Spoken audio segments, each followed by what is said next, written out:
The Ink Dragon flying boat quickly left 8 Plains Mountain and flew away in a certain direction.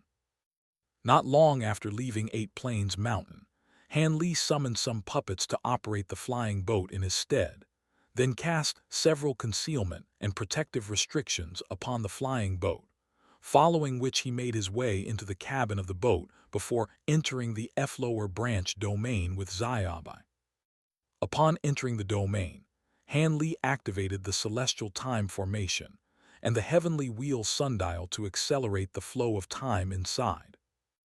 Xiaobai immediately sensed the change in the flow of time, and he said, "Something feels different in here. Did you do something with this place, Master?" "Time flows around 50 times faster than it does outside. Find a place to cultivate," Han Li replied. "That's incredible. Your mastery over the laws of time must have improved significantly since we last parted ways," Xiaobai praised, then sat down with his legs crossed to cultivate. Han Li also found a place to sit down, then put on a reincarnation palace to examine the advertisement he had released to purchase time law materials. Unfortunately, even with the high price that he was offering, there were still no takers, and there were no messages from Worm 3 either. A hint of agitation flashed through Han Li's eyes upon seeing this, and he clenched his fist slightly, causing the space by his hand to quiver and warp. With his increased physical prowess, even the slightest gesture was enough to have a physical impact on the space around him. On top of that, he had a multitude of trump cards up his sleeve, such as the Aeon Divine Lamp and the Almighty Sword formation. However, his power was limited by the fact that he was still only at the pinnacle of the high zenith stage.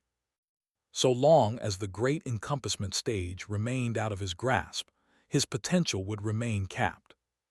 All of a sudden, Han Li's gaze fell upon a message that had appeared in the trading interface, and a smile appeared on his face as he murmured to himself, "Finally, a glimmer of hope after so long.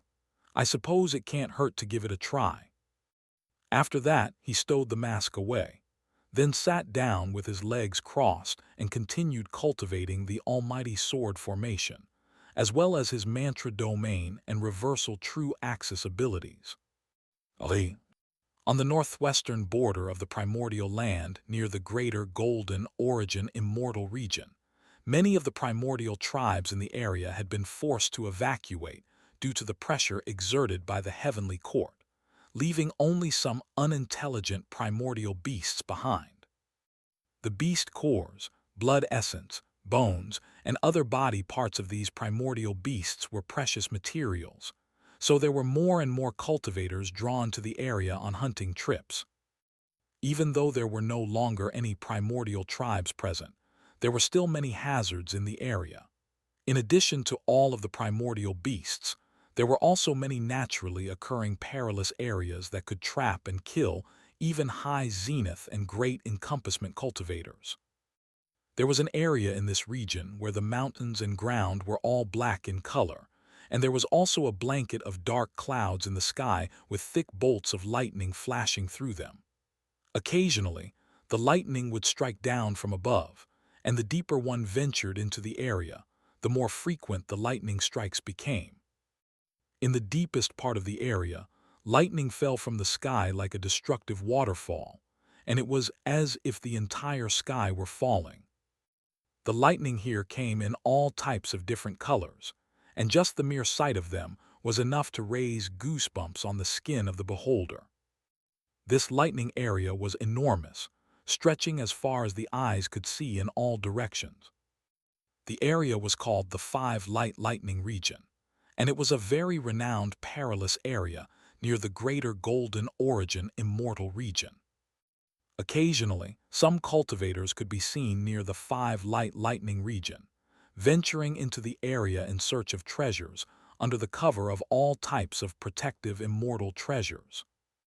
The Five Light Lightning Region was an extremely perilous place, but it was also home to a vast formation of lightning attribute materials. The outskirts of the Five Light Lightning Region weren't all that dangerous, but the same couldn't be said for the area in the heart of the region. The lightning on the outskirts wasn't all that powerful, so as long as one remained vigilant and didn't encounter terrible luck, they generally wouldn't find themselves in any life-threatening danger. Of course, it was a different story for those who did encounter bad luck. Somewhere on the outskirts of the Five Light Lightning area, three cultivators, consisting of two men and one woman, were standing together with their backs facing one another. Circling around them were around a dozen purple snakes that were over 1,000 feet in length. All of them were formed entirely by purple lightning, and thick arcs of lightning were erupting out of their mouths before intertwining to form a giant lightning net around the trio. Among them was a late golden immortal stage, gray-robed elderly man, and he was joined by a hideous man clad in a suit of black armor and a young woman in red, both of whom were at the mid-golden immortal stage. The immortal treasures that they were using were also quite powerful, but the attacks from these purple lightning snakes were extremely difficult to withstand. If it weren't for the fact that they had cultivated a secret technique that allowed them to connect their immortal spiritual power together, their defenses would have already been breached long ago. Why are there so many lightning beasts so far out?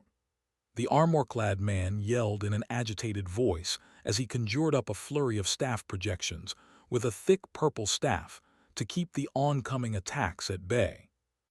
In addition to the lightning and the Five Light Lightning region, the lightning beasts that naturally arose here also posed a major threat. The lightning beasts here were formed by the lightning essence in the Five Light Lightning region, and all of them were extremely powerful, but they generally only resided deep in the region, only venturing into the outskirts on very rare occasions. Complaining isn't going to do us any good, fellow Taoist Zhao. Celestial Maiden Meow, you still have more meridian fire beads, right? Use them to break this lightning net so we can make one final attempt to break out of this encirclement. If we're stuck here any longer, all of us are going to die. The gray-robed elderly man yelled in an urgent voice. I only have one meridian fire bead left, and we've tried that before. The bead is able to break this lightning net and temporarily free us, but it's unable to harm these lightning snakes, and they're far faster than us, so we won't be able to get away anyway, the woman in red said in a hesitant manner. Not to worry, I have a spatial restriction talisman that can immobilize these lightning snakes for a short period of time. I didn't use it because we were still quite deep in the Five Light Lightning region earlier, but now that we've reached the outskirts, all we need is to have the lightning snakes off our backs for a short while to allow us to escape, the gray-robed man explained. You should have told us that earlier, fellow Taoist son, the woman in red said in an ecstatic manner as she flipped a hand over to summon a fist-sized crimson bead. The bead was riddled with dense, fiery patterns that were giving off intense fire law power fluctuations, and it was clear that the woman was getting ready to use it. The armor-clad man's brows furrowed slightly upon seeing this, but before he had a chance to say anything, the woman had already released the crimson bead, sending it flying toward the purple lightning net. An earth-shattering boom as an enormous crimson sun that was over 100,000 feet in diameter rose up in the sky, sending huge waves of fire sweeping through the air in all directions. The purple lightning net was instantly torn to shreds by the crimson sun, and the two of the nearby lightning snakes were also swept up by the spreading waves of crimson fire. But not only were they not startled into retreat, all of them pounced at the trio of cultivators instead. The gray-robed elderly man flipped a hand over to produce a white talisman with a series of silver patterns engraved upon it, then opened his mouth to release a ball of globule of blood essence. The blood essence vanished into the talisman in a flash, and it transformed into a ball of silver light that vanished into the nearby space. Countless rays of silver light instantly emerged from the surrounding space in a radius of dozens of kilometers to bind the lightning snakes and render them immobile. But the same also applied to the armor-clad man and the red-robed woman. In contrast, the gray-robed elderly man was enshrouded in a layer of silver light that shielded him from the same immobilizing effects. Sun Changshan, what is the meaning of this? The armor-clad man and the red-robed woman were naturally furious at this turn of events. Please forgive me, fellow Taoists. This talisman of mine immobilizes all living beings in a nearby area upon activation, and I'm afraid there was nothing I could have done to prevent this, the gray-robed elderly man said in an apologetic manner, then cupped his fist in a parting salute before flying away as a streak of silver light. The armor-clad man and the red-robed woman were staring daggers after him, but they could only watch helplessly as he made his escape. Meanwhile, the lightning snakes were roaring in fury while struggling with all their might, and the rays of restrictive silver light around them was beginning to give out. The armor-clad man and the red-robed man also began struggling vehemently upon seeing this, hopping to free themselves before the lightning snakes could. However, the rays of silver light were extremely resilient, and neither of them had much immortal spiritual power, so their struggles proved to be completely futile. In contrast, the lightning snakes were able to absorb the nearby lightning to bolster their powers, and it didn't take long before the rays of silver light around them were snapped one after another. Looks of despair appeared on the faces of the armor-clad man and the red-robed woman upon seeing this, but right at this moment, an earth-shattering boom suddenly rang out from deep in the lightning region, drowning out even the rumbling thunderclaps ringing out in the area.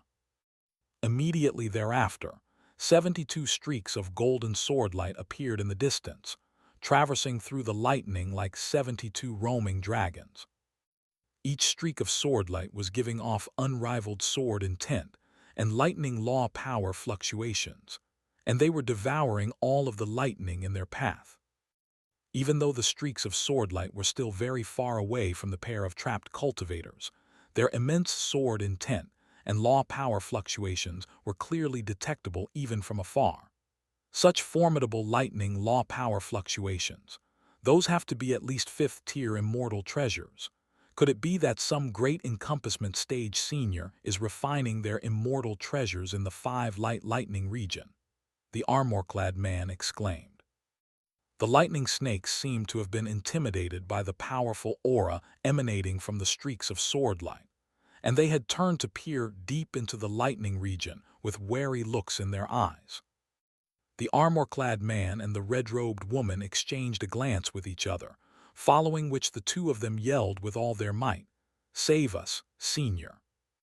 Alerted by their cries for help, the lightning snakes began struggling against their restraints once again, and in the blink of an eye, all of the rays of silver light around them were snapped, following which they pounced at the pair of trapped cultivators, both of whom could only look on with expressions of despair. However, right at this moment, a ray of golden light rose up into the heavens, then formed a giant golden disk.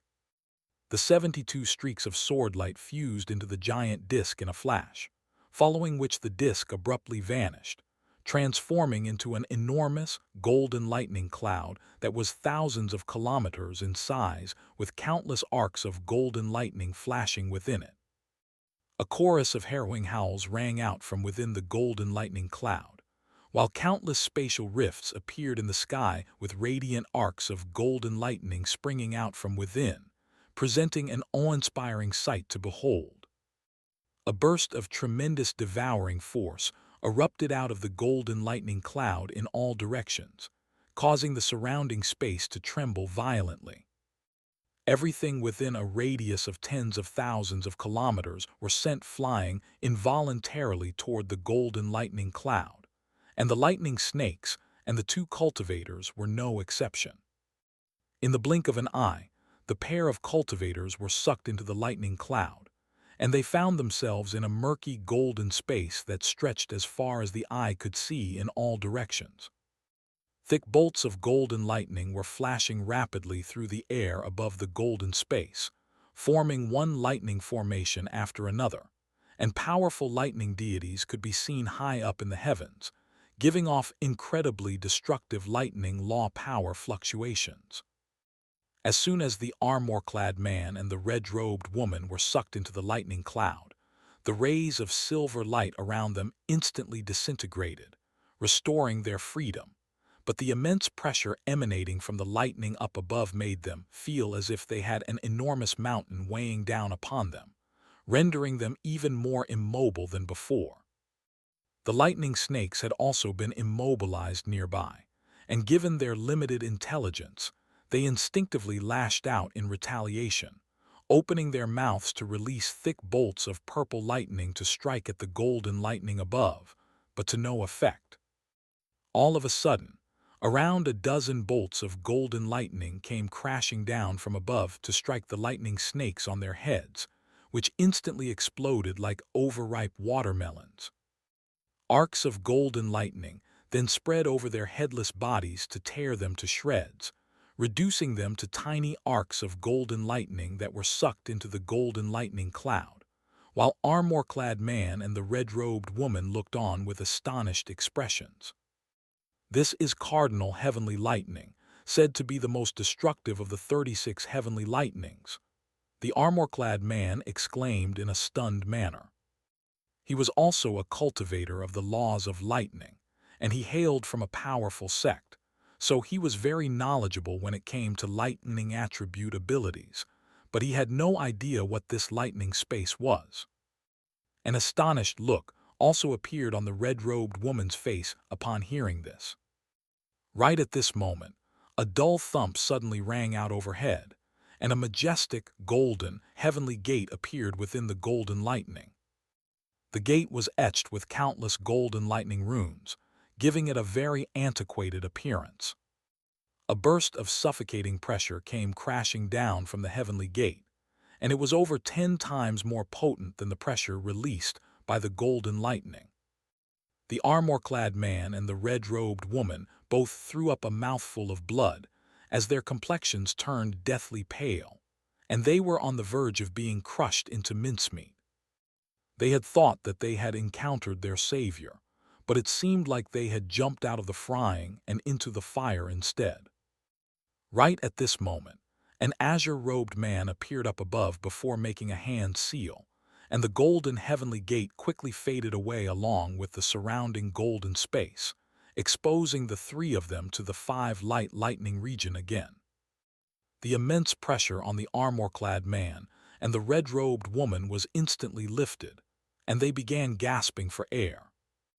Hanli swept a sleeve through the air, and the golden lightning cloud also dissipated into 72 golden flying swords and an octagonal jade plate that began revolving around him.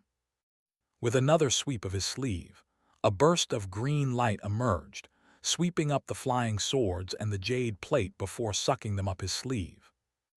After that, Hanli flew over to the 2 cultivators, then asked, "Are you 2 cultivators of the greater golden origin immortal region?"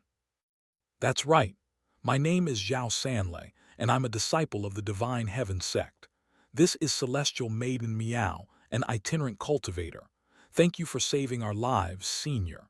May I have the honor of knowing your name?" the armor-clad man asked as he cupped his fist in a respectful salute, while the red-robed woman also extended a respectful curtsy toward Hanli. "My surname is Shi. There's no need for you to know my name. Do either of you have a map of the greater golden origin immortal region?" Hanli asked. It had taken Hanli over 20 years to reach the 5 light lightning region from 8 Plains Mountain, and during this time, he had been studying the Almighty Sword formation extensively in the Flower Branch domain. The Almighty Sword formation was incredibly powerful, but his azure bamboo cloud swarm swords were far inferior in power, resulting in a slight mismatch. Hence, he had been ecstatic to stumble upon this 5 light lightning region, and he had immediately ventured deep into the region to use the lightning here to refine his flying swords. Using several types of lightning secret techniques in the 5 lightning true mantra, in conjunction with the power of the profound heavenly gourd, he was able to refine his 72 azure bamboo cloud swarm swords once again, elevating all of them to fifth-tier immortal treasures. Additionally, the lightning that they contained had also evolved into cardinal heavenly lightning, which was certainly a very pleasant surprise. "Yes, I have one here," Zhao Sanlei hurriedly said as he summoned a jade slip before handing it to Han Li, who inspected its contents with his spiritual sense before giving a pleased nod. The map in the jade slip was quite detailed, with all of the major powers such as the 9 Origins Temple and the 100 Creations Mountain clearly marked out. "Are you planning to travel to the greater Golden Origin Immortal region, Senior? I'm very familiar with the Immortal region, so I can serve as your guide if you'd like," Zhao Sanlei offered with a hopeful expression. "There's no need for that. This map will be sufficient to guide me. This is a very dangerous place, so I advise you not to linger here any longer," Han Li replied. A hint of disappointment appeared on Zhao Sanlei's face upon hearing this. His true objective was to invite Han Li to the Divine Heaven sect. The Divine Heaven sect specialized in lightning techniques, so if he could convince Han Li to visit their sect, then that would undoubtedly be a major contribution. Unfortunately, it seemed that things weren't going to pan out as he had hoped. "You're right, Senior. It was far too reckless of us to have ventured into this place. If you require my assistance with anything, feel free to come and find me in the Divine Heaven sect at any time," Zhao Sanlei said as he extended a parting salute toward Han Li, then departed with the red-robed woman. However, right as the two of them turned to depart, they were abruptly rooted to the spot with dazed looks in their eyes. Han Li descended before the two of them, then tapped a finger against their glabellas, using a secret technique to examine their memories to ensure that they hadn't managed to identify him. Even though he was currently in disguise, his azure bamboo cloud swarm swords had already been exposed, and it was possible that someone who had seen his information in an immortal outlet could have been able to guess his identity through his swords. He wasn't far away from the greater Golden Origin Immortal region at the moment, and he wasn't going to take any chances. Rays of translucent light then seeped into the glabellas of the two cultivators from Han Li's fingertips, and close to an hour later, the two of them emerged from the 5 Light Lightning region. "Where do we go now, fellow Taoist Zhao? Do we go back to Golden Swallow City?" the red-robed woman asked. "Of course, we can't just let Sun Changshan get away with what he did to us. Thank heavens there just so happened to be a lightning tide that scared those lightning snakes away. Otherwise, we would already be dead by now," Zhao Sanlei harumphed coldly. "You're right, we can't just let him off the hook," the red-robed woman agreed with a disgruntled expression. With that, the two of them set off toward the greater Golden Origin Immortal region as two streaks of light. Only after the two had faded into the distance did Han Li emerge from the 5 Light Lightning region.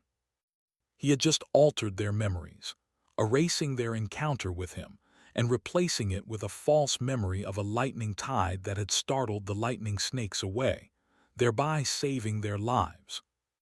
It would have been more convenient to just kill them, but that wasn't Han Li's style, so he would rather make the effort to avoid senseless slaughter. On top of that, once he reached the great encompassment stage, he would have to sever his 3 corpse souls, and engaging in senseless slaughter would have had some impact on his mental state. Han Li took a glance at the rumbling lightning region behind him, then sped away in another direction. Right at this moment, he suddenly raised an eyebrow and stopped in his tracks, following which his reincarnation palace mask appeared on his face. Immediately thereafter, he was ecstatic to discover that he had received a response on the advertisement that he had posted in search of time attribute law materials. He hurriedly made a hand seal, and a projection of an elegant figure emerged from his mask. To his surprise, it was none other than Worm 3. "Fellow Taoist Worm 3, What brings you here? Could it be that you're in possession of the time attribute law materials that I seek? Hanley asked. I certainly do. Long time no see, fellow Taoist Han, Worm 3 said with a faint smile, then flipped a hand over to produce a length of azure wood that was around half a foot in length. Thank you, fellow Taoist Worm 3, what you have there is perfect for my needs.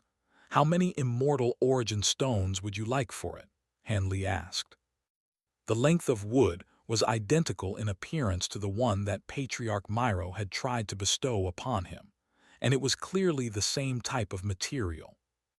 Out of his 5 time attribute law treasures, the Eastern Vicissitudes divine tree was the only one that was still sorely lacking in time law threads compared with the rest, so this was precisely what he needed. Han Li was both elated and befuddled to see this. He had been very vague about the time attribute law items that he was searching for in the advertisement that he had released, yet somehow, Worm 3 had been able to present one that perfectly fit his needs. You can have it for free if you'd like, fellow Taoist Han. I didn't get a chance to thank you for your help in the Tai Sui Immortal manner, Worm 3 replied as she made a hand seal, and the length of wood instantly appeared in the item teleportation formation in front of Han Li. He was rather taken aback by this, and he didn't immediately reach out for the length of wood. We both got what we wanted in the Tai Sui Immortal manner, so you don't owe me anything. I can't accept such a precious item free of charge, so please state a price, fellow Taoist Worm 3, Han Li said with a shake of his head. In that case, I'll state a condition.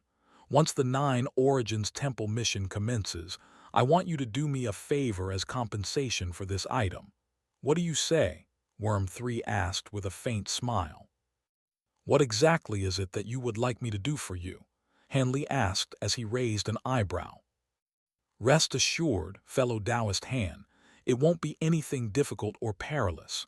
However, I can't divulge to you exactly what it is for the moment, Worm 3 replied with a shake of her head. All right, I can accept that arrangement. By the way, when is the 9 Origins Temple mission going to commence? Han Li asked as he stowed the length of wood away. It shouldn't be too much longer, perhaps around 100 more years at most, Worm 3 replied, and Han Li was quite relieved to hear this. It seemed like Xiaobai would be able to take part in the mission. Fellow Taoist Han, I don't know where you are right now, but at the moment, the greater Golden Origin Immortal region is a very tumultuous place, so I advise you not to go there for now. Instead, you should find a secluded place to cultivate, and I'll notify you when it's time to act, Worm 3 cautioned. Han Li nodded in response, and the two of them chatted for a while longer before their communication concluded, following which Han Li pulled out that length of wood again with an ecstatic look on his face. With this length of wood, he would be able to balance out the 5 types of time law powers in his body, thereby all but ensuring a successful breakthrough to the great encompassment stage. However, such a breakthrough was undoubtedly going to cause a massive commotion, so he had to find a good place to go into seclusion. With that in mind, Han Li turned and made his way back into the primordial land. Even though the primordial land was rife with powerful demon beasts, it was still going to be far safer than the greater Golden Origin Immortal region. Having just come from 8 Plains Mountain, Han Li had become very familiar with this section of the primordial land, and he quickly found a relatively safe place to go into seclusion. He had chosen an undulating mountain range that was home to many bodies of water, as well as an abundance of underground earth flames. As a result, the entire mountain range was filled with dense mist, making it very difficult to see inside. Han Li carefully examined the area around the mountain range, and only ensuring that there was nothing amiss did he carve out a temporary cave abode at the foot of a mountain, before setting up several layers of restrictions. This was a very well-rehearsed process, and it took him only less than half a day to complete. Han Li entered the flower branch domain, and at the moment, The space of accelerated time wasn't active due to limitations in the immortal origin stones in his possession and the time law powers in the Aeon divine lamp. "Master, how did the refinement of your flying swords go?" Xiaobai asked.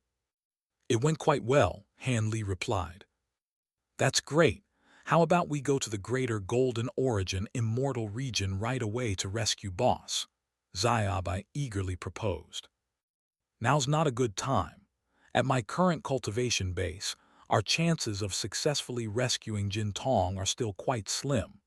However, the good news is that I've just obtained a treasure that'll be very helpful for my cultivation, so I'm planning to go into seclusion to attempt a breakthrough to the Great Encompassment stage," Han Li replied.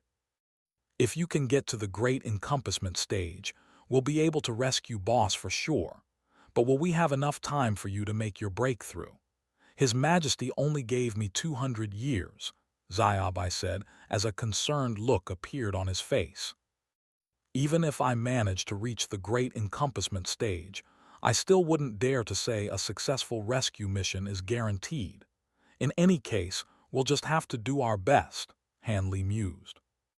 He then cast his gaze toward a white fireball elsewhere in the flower branch domain, then made a hand seal to send a streak of golden light flying into the ball of fire. The white fireball quickly faded away to reveal the essence fire child, which flew over to Han Li's side and began making a bunch of unintelligible sounds. After these years of diligent cultivation, the essential fire law powers in his body had become significantly stronger. "I'm going to be making an attempt to reach the Great Encompassment stage. Even though I've set up some defensive restrictions outside, I'll still have the trouble the two of you to stand on lookout duty outside as a safety precaution," Han Li said. "You can count on me, Master," Xiaobai declared, and the Essence Fire Child also made a series of reassuring gestures, following which both of them flew out of the domain. A faint smile appeared on Han Li's face, and he activated the Celestial Time Formation and the Heavenly Wheel Sundial, accelerating the flow of time in the flower branch domain. He didn't know how long it was going to take for him to reach the Great Encompassment stage, so he had to make as much time for himself as possible. After doing all of that, he flew into the bamboo pavilion, then sat down and pulled out the length of wood given to him by Worm 3. He channeled the Great Five Elemental Illusion mantra, conjuring up the golden ring to encircle the length of wood, which instantly disintegrated into countless specks of golden light that fused into the golden ring, before being converted into over 50 time law threads, all of which wrapped themselves around the Eastern Vicissitudes divine tree. The time-severing torch still had more time law threads around it than all of the other time attribute law treasures, but there was certainly much more balance than before. The 5 time attribute law treasures lit up in unison and began rapidly revolving around Han Li. A sense of enlightenment instantly welled up in his heart, and his Great Encompassment stage bottleneck began to loosen. "It's just as Master said, balance is the most important thing when cultivating the Great Five Elemental Illusion mantra," Han Li thought to himself with an ecstatic expression, then laid out all of the things that he had prepared for this very breakthrough, particularly the true profound pill. The pill was only to be consumed at the end of a Great Encompassment stage breakthrough, so it had been preserved in the wake of his failed breakthrough attempt. Han Li sat down to meditate for half a day, priming himself into the best condition before channeling the Great Five Elemental Illusion mantra. Radiant, golden light began to emanate from his body, and a burst of tremendous time law powers erupted out of the pavilion, while all of the nearby world's origin chi slowly converged toward him. There was an ocean outside the ancient cloud continent of the northern glacial immortal region called the Eastern Flow Sea. The Eastern Flow Sea was frozen all year round, but there was one area of it that currently remained unfrozen. In this area of the sea was a deep-sea chasm that reached all the way down to the seabed. At the bottom of the chasm was an unremarkable-looking gray stone plaque, which was connected to the floating mountain secret area of the once powerful Blaze Dragon Tao. The secret area produced bountiful harvests of spirit medicines, making it an important source of resources for the sect, and Han Li had previously been stationed here once upon a time. However, with the fall of the Blaze Dragon Tao, this secret area had also been claimed by the Northern Glacial Immortal Palace. Inside the secret area was a white stone plaza on a floating mountain, and an unkempt gray-robed man was leaning against the railing at the edge of the plaza with a white jade wine flagon in his hand, looking as if he had only just woken up.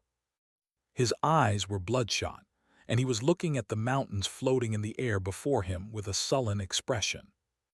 He was once one of the Blaze Dragon Tao's 36 deputy Tao lords with a bright future ahead, yet during the crisis that had befallen the sect, he was just a little slow to join the traitors, resulting in his gradual ostracization over time. It only took about a century before he was banished to this place to manage this floating mountain secret area, and it was certainly a far cry from former heights that he had reached. However, he then thought about how those traitors were currently serving as the lapdogs of the Immortal Palace, and that was quite a pleasing thought for him as he burst into hearty laughter. Two of his direct disciples had also been banished to this place with him, and they exchanged a glance with one another as one of them mused through voice transmission. "Looks like Master's having one of his episodes again." Indeed, it was only through an ancestral connection that I was able to become his direct disciple, yet now I'm trapped in this place with him. When will we ever be able to make anything of ourselves like this? The other disciple sighed. The two of them then cast their eyes downward in a dejected manner to look into the abyss below. The scenery here was certainly quite exquisite, but it inevitably became a boring sight over time. Right at this moment, the sound of a blowing horn suddenly rang out from deep within the abyss. The two disciples' brows furrowed slightly as they hurriedly turned to the gray-robed man, only to discover that the latter was paying no heed to the sound of the horn as he continued downing wine. The two disciples could only exchange a wry smile upon seeing this, following which they leaped down into the abyss below. However, they weren't able to get very far before they spotted a series of figures rising up from the mist below as quickly as they could.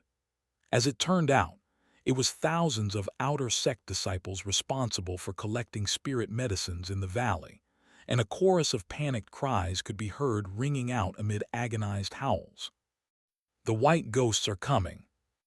The two disciples' expressions changed slightly upon hearing this, and one of them yelled, "What's there to be afraid of? Just use the formation to hold them back." "It's not working. The white ghosts have gone crazy," someone yelled. One of the disciples grabbed onto a panicked disciple as he snapped, "Tell me what happened." "The white ghosts have gone crazy. Not only have they rushed out of the mist, they don't even fear the formation anymore. Too many of them to count came rushing upward from the abyss, destroying the formation with their sheer numbers," the disciple explained in a panicked manner. Before the two disciples could ask any more questions, bursts of rumbling suddenly began to ring out from down below as a massive horde of shadowy figures rose up from the abyss. An uneasy look appeared in the eyes of one of the two disciples upon seeing this, and he hurriedly yelled, "Get into formation." However, everyone was too panicked to heed his call. Right at this moment, a thunderous voice rang out from up above. "Anyone who retreats even a step further will be executed where they stand." The gray-robed man then descended from the sky, and it was as if he had reclaimed his former majesty and glory. His mid-golden immortal stage aura instantly spread over the entire secret area as he harumphed coldly, "It's just an uprising of white ghosts. A similar thing happened many years ago, and at the time, there was only an ordinary elder stationed here. Yet even he was able to weather the storm, so what's there to be afraid of? Hurry up and get into formation." His words had a remarkable calming effect, and the thousands of fleeing disciples instantly composed themselves before arranging themselves into a series of different formations. As soon as the formations took shape, countless ghosts came bursting out of the mist, then began climbing up the floating mountains. "Kill them," the gray-robed man ordered in a cold voice, and a string of resounding booms instantly rang out across the entire secret area. One of the formations was releasing volleys of fiery meteors that plunged into the abyss, while giant ice spikes were raining down from another. All types of immortal treasures and abilities were also unleashed upon the ascending white ghosts, and the entire secret area was plunged into complete chaos. Countless white ghosts were struck down before falling into the abyss, but more white ghosts took their place as they continued to swarm upward with no regard for their own lives. "Something's not right." The gray-robed man's brows furrowed tightly upon seeing this, and he immediately released his spiritual sense to examine what was happening deep in the abyss. However, his spiritual sense was only able to descend for several tens of thousands of feet before it was seemingly obstructed by something, preventing it from descending any further. More and more white ghosts continued to rush up from below, and right as they were about to reach the disciples above, the gray-robed man swept a sleeve through the air, upon which a massive, azure ring appeared behind him. A storm of sword projections then came hurtling out of the azure ring at his behest, felling hordes of white ghosts by the second. However, even as more and more white ghosts perished, the gray-robed man only felt more and more uneasy. These white ghosts didn't look as if they were launching a voluntary attack. Instead, it looked much more like they were fleeing from something, but what was there in the abyss aside from them? Right at this moment, a peculiar aura rose up from the abyss below, and a cloud of gray mist began spreading upward at a rate that was discernible even to the naked eye. Numerous muscular, azure apes could be seen jumping out of the gray mist in pursuit of the white ghosts, and they were far more powerful than the white ghosts, leading to a completely one-sided slaughter. They quickly took over the floating mountains down below, then began glowering up at the humans above with fierce animosity in their eyes. The two disciples hurriedly fled back to the gray-robed man's side, then asked in a fearful manner, "What are those things, Master?" The gray-robed man didn't know what they were either, so he didn't say anything. Right at this moment, an enormous tornado of black mist rose up from down below, carrying three imposing figures to the fore. Just a single glance at the three figures was enough to shake the gray-robed man to the core. Their auras were so immense that he was almost unable to work up the courage to look directly at them, and he could only roughly approximate that their cultivation bases were above the late high zenith stage. One of the three figures was a deathly pale man who resembled a drowned corpse that had just been fished out of the water, and he was holding a white feline creature with a pair of enormous eyes. This man was none other than Gui Mu, one of the great Encompassment cultivators that Han Li had encountered in the Gray Realm. "It looks like we're in a secret area, but judging from the abundance of the world's origin chi in the air, this is definitely the Immortal Realm," Gui Mu mused as he took a glance at his surroundings, paying no heed to the thousands of Blaze Dragon Dao and Immortal Palace cultivators present. The gray-robed man mustered up some courage, then asked, "Who are you people?" Gui Mu took a glance at him, then turned to the two figures beside him as he instructed, "Kill them all and eradicate their souls. We need to empty out this place so that more of our brethren can come through." As soon as his voice trailed off, the two figures beside him vanished into thin air, and the azure apes down below also sprang up toward the human cultivators above amid a chorus of ferocious snarls. With that, a horrific slaughter ensued. In the Origin Encirclement Immortal region. Recently, a piece of astonishing news had made its rounds throughout the Immortal region's 8 continents. the palace master of the Immortal region, a great encompassment cultivator by the title of Taoist Master Tihu, had suddenly gone insane one day for seemingly no cause, slaughtering all of the over 130 immortal officials of the entire Immortal Palace. An unfathomably powerful immortal envoy stationed in the Immortal region had arrived on the scene to try and stop him, but they were also killed. The entire Immortal region fell into complete chaos thereafter, while Taoist Master Tihu vanished without a trace. A mere 7 days later, his name appeared very high up on the immortal slaying list, with a very handsome reward offered for his capture or demise.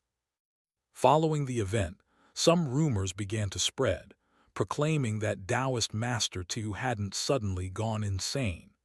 Instead, he had been a spy lurking in the Origin Encirclement Immortal Palace all along, and that he was actually a deputy palace master of the Reincarnation Palace. It was said that following the completion of he fled back to the Reincarnation Palace, and that was why it had been so difficult for the Heavenly Court to track him down. In the southern Jin, Immortal region, a secret area that had been lost for countless years, suddenly emerged without any warning, sparking fierce competition between the Immortal Palace and the Immortal region's 4 most powerful sects. Originally, they had already agreed upon a scheme for how the spoils reaped in the secret area were to be distributed among them. But after they entered the secret area, 2 of the sect's leading elders and core disciples were killed, with all of the evidence pointing to the other 2 sects as the perpetrators. Hence, a fierce battle ensued between the 4 sects.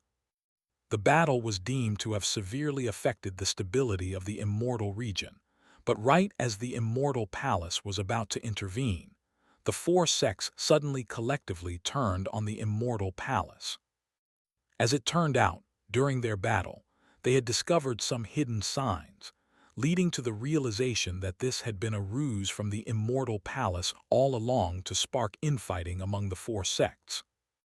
Under the collective might of the 4 sects, the southern Jin Immortal Palace was toppled, and the palace master was forced to flee. Greater Golden Origin Immortal Region, 9 Origins Temple. There was an undulating mountain range comprised of hundreds of mountains of different shapes and sizes, and among them was one that wasn't particularly tall, but stood out for its stunning scenery. The mountain was partially concealed in the clouds with only a section of its lush surface exposed, and there were 3 majestic waterfalls flowing their way down the mountain like 3 bands of shimmering rainbow light, presenting a stunning sight to behold. The sound of ape cries could be heard ringing out incessantly on the mountain, while cranes soared through the air overhead, giving the entire place the appearance of an immortal paradise. On the mountain's summit was a ring-shaped observation deck that extended out of the mountain, upon which stood a middle-aged Taoist priest in a dark green Taoist robe. The man had a very upright posture and a square face that didn't bear the most remarkable facial features, but there was an ethereal, glowing quality about him that made it apparent that he was no mortal. Despite the splendid scenery currently laid out before the Taoist priest, his brows were slightly furrowed with concern. Right at this moment, a thin, azure-robed elderly man arrived on the plaza on the mountain summit, then extended a respectful salute as he greeted. Disciple Ching Su pays his respects to Senior Marshal Uncle Chun Jun.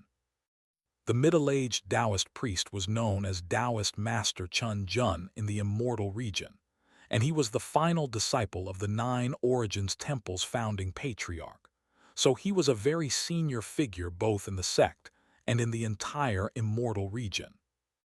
Most importantly, he was also a late great encompassment cultivator, and he was temporarily serving as the abbot of the 9 Origins Temple. "How did your investigation go?" Taoist Master Chun Jun asked. "I have determined that the heaven-controlling vial has indeed reappeared, and that it's currently in the possession of a man by the name of Han Li," the elderly man replied. "Han Li," Taoist Master Chun Jun asked as he raised an eyebrow. He's a cultivator who ascended to the northern glacial Immortal region from a lower realm. And he previously stayed in the Blaze Dragon Dao for a very long time, Ching Su reported. All ascended cultivators are generally quite remarkable. Are there any records of him at the ascension platforms? Taoist Master Chun Jun asked. I did manage to find some records, but at the time, he was received by a Stone Ditch Palace cultivator by the name of Gao Sheng, but he intentionally withheld a great deal of information, seemingly intending to recruit Han Li to join the Stone Ditch Palace. However, Han Li didn't become a member of the Stone Ditch Palace. Instead, he disappeared on the way there, Ching Su replied. Oh, what happened? Taoist Master Chun Jun asked. I wasn't able to find out exactly what happened. All I know is that from that point, he disappeared for 300 years, and he only reappeared in the Heavenly Court's line of sight during the fall of the Blaze Dragon Dao.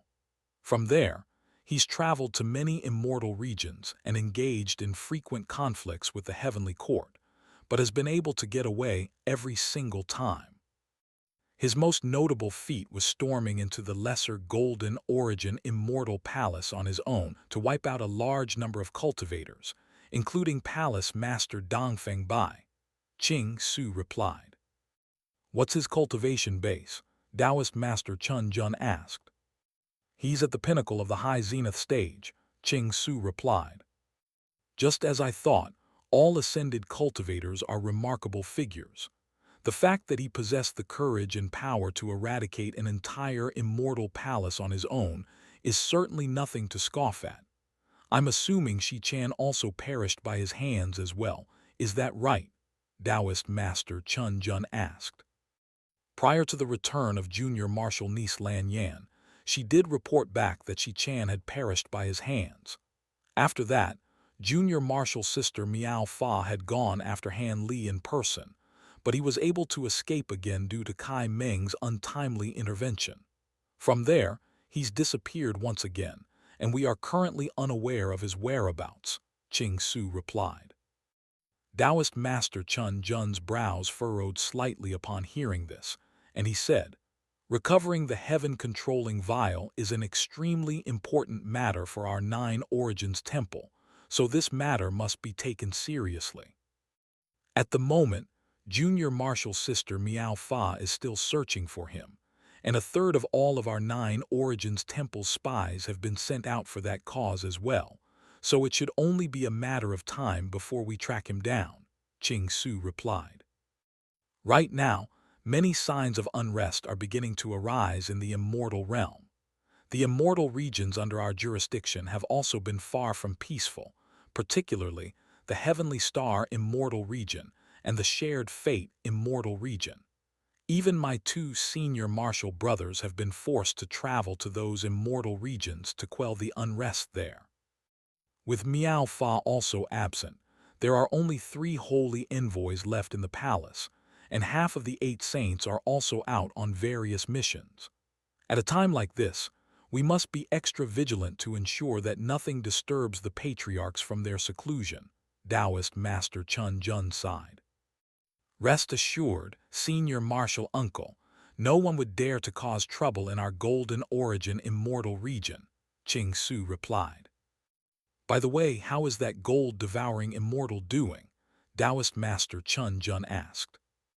Initially, she was very lively and difficult to deal with, but she's become a lot more docile now.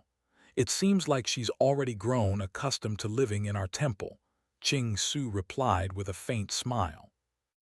Our master examined her last time and told us that she's no ordinary gold-devouring immortal, and it's clear that he's taken a liking to her. Hence, there's a chance that he won't offer her up as a gift during the Bodhi banquet, so I'll have to trouble you to prepare a few backup gifts, Taoist Master Chun Jun said, and Ching Su gave an affirmative response. Ali, in the primordial land. High up in the sky above a misty mountain range, bolts of 5-colored lightning were flashing and rumbling incessantly. The clouds in the sky were being stirred up by a burst of tremendous force, forming a massive tornado of cloud and mist that funneled its way straight into a mountain in the mountain range. Inside a cave abode that had only been recently carved out into the mountain, a handsome young boy and a silver fire raven were both looking around in alarm as immense torrents of the world's origin chi converged from all directions to surge into a door of silver light before them. Xiaobai turned to the silver fire raven with a stunned expression, and the latter also took on its human form before nodding excitedly at Xiaobai. He's about to make a breakthrough after just 20 years. This is incredible, Xiaobai exclaimed as he clapped his hands together in a joyful manner. An unfathomably vast volume of the world's origin chi was gushing into the door of silver light, releasing such powerful energy fluctuations that the two of them had been forced to retreat far away. Meanwhile, the enormous influx of the world's origin chi was testing the entire flower branch domain to its limits, and all of the spirit bamboo trees in the entire domain were absorbing the world's origin chi with all their might before distributing it throughout the domain through their root systems. The newly constructed bamboo pavilion had grown 3 feet taller, as if it were a living being, and many of the spirit plants in the spirit medicine garden were also enjoying a period of rapid growth, thanks to the extreme overabundance of spiritual chi. Even the twin birth tree, which had always been growing very slowly, was displaying a very encouraging rate of growth. All of the water in the pond in front of the former bamboo pavilion was bubbling and churning incessantly, and the surface of the pond was filled with 49 golden lotus flowers that were in full bloom. All of these changes had been brought by only a tiny portion of the world's origin chi that had entered the domain, while the majority of it was surging into the bamboo pavilion, which was trembling and swaying violently, but somehow managed to remain standing. At this moment, the entire pavilion was glowing radiantly, and Han Li was seated inside with his entire body enshrouded in a layer of 5-colored light. All of his golden meridians were clearly visible through his translucent, jade-like skin, while his nascent soul was also seated with its legs crossed in his dantian. The world's origin chi surging into the pavilion was rapidly flowing into his body, and while only 20 years had passed for Xiaobai, over 2,000 years had already transpired for Han Li thanks to the celestial time formation. Following the past 2,000 years of tireless cultivation, he was finally able to establish a state of perfect equilibrium between his 5 time attribute law treasures, and that was the moment that he successfully reached the great encompassment stage.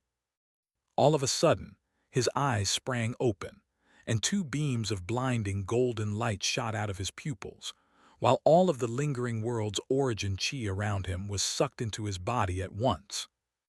All of his immortal acupoints were glowing radiantly, while a faint river of light suddenly appeared in the air above the bamboo pavilion. Han Li slowly rose to his feet as he took a deep breath, and his senses had become unprecedentedly sharp, allowing him to observe every single one of the minute details in the space around him. Han Li made his way out of the pavilion to look up at the river of light in the sky, which looked as if it had been formed by countless stars. As he gazed upon the starry river, he suddenly felt as if the specks of starlight within it had begun to move, flashing through the river like clusters of shooting stars. A peculiar sensation welled up in Han Li's heart upon seeing this, and he could sense bursts of time, law power fluctuations emanating from the river. He swept his gaze over the surrounding area, only to discover that everything seemed to have fallen completely still under the umbrella of these time, law power fluctuations. Intrigued, Han Li made a hand seal to channel the great 5 elemental illusion mantra, and his 5 time attribute law treasures also appeared around him one after another.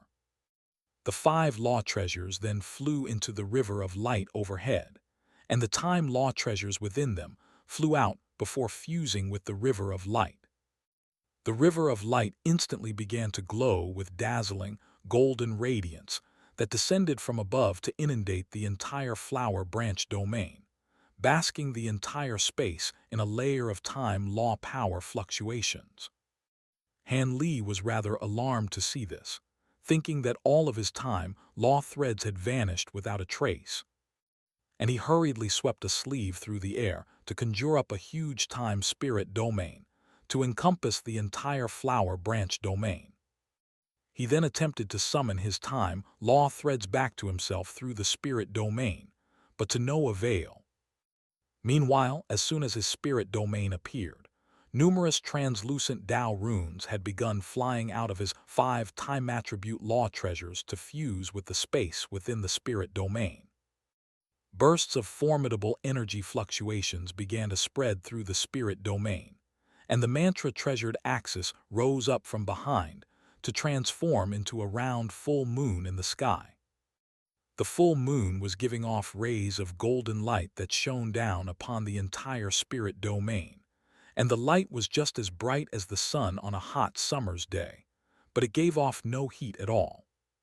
At the same time, the illusory dawn hourglass descended to the ground, where it transformed into a golden sea of sand that filled the entire spirit domain.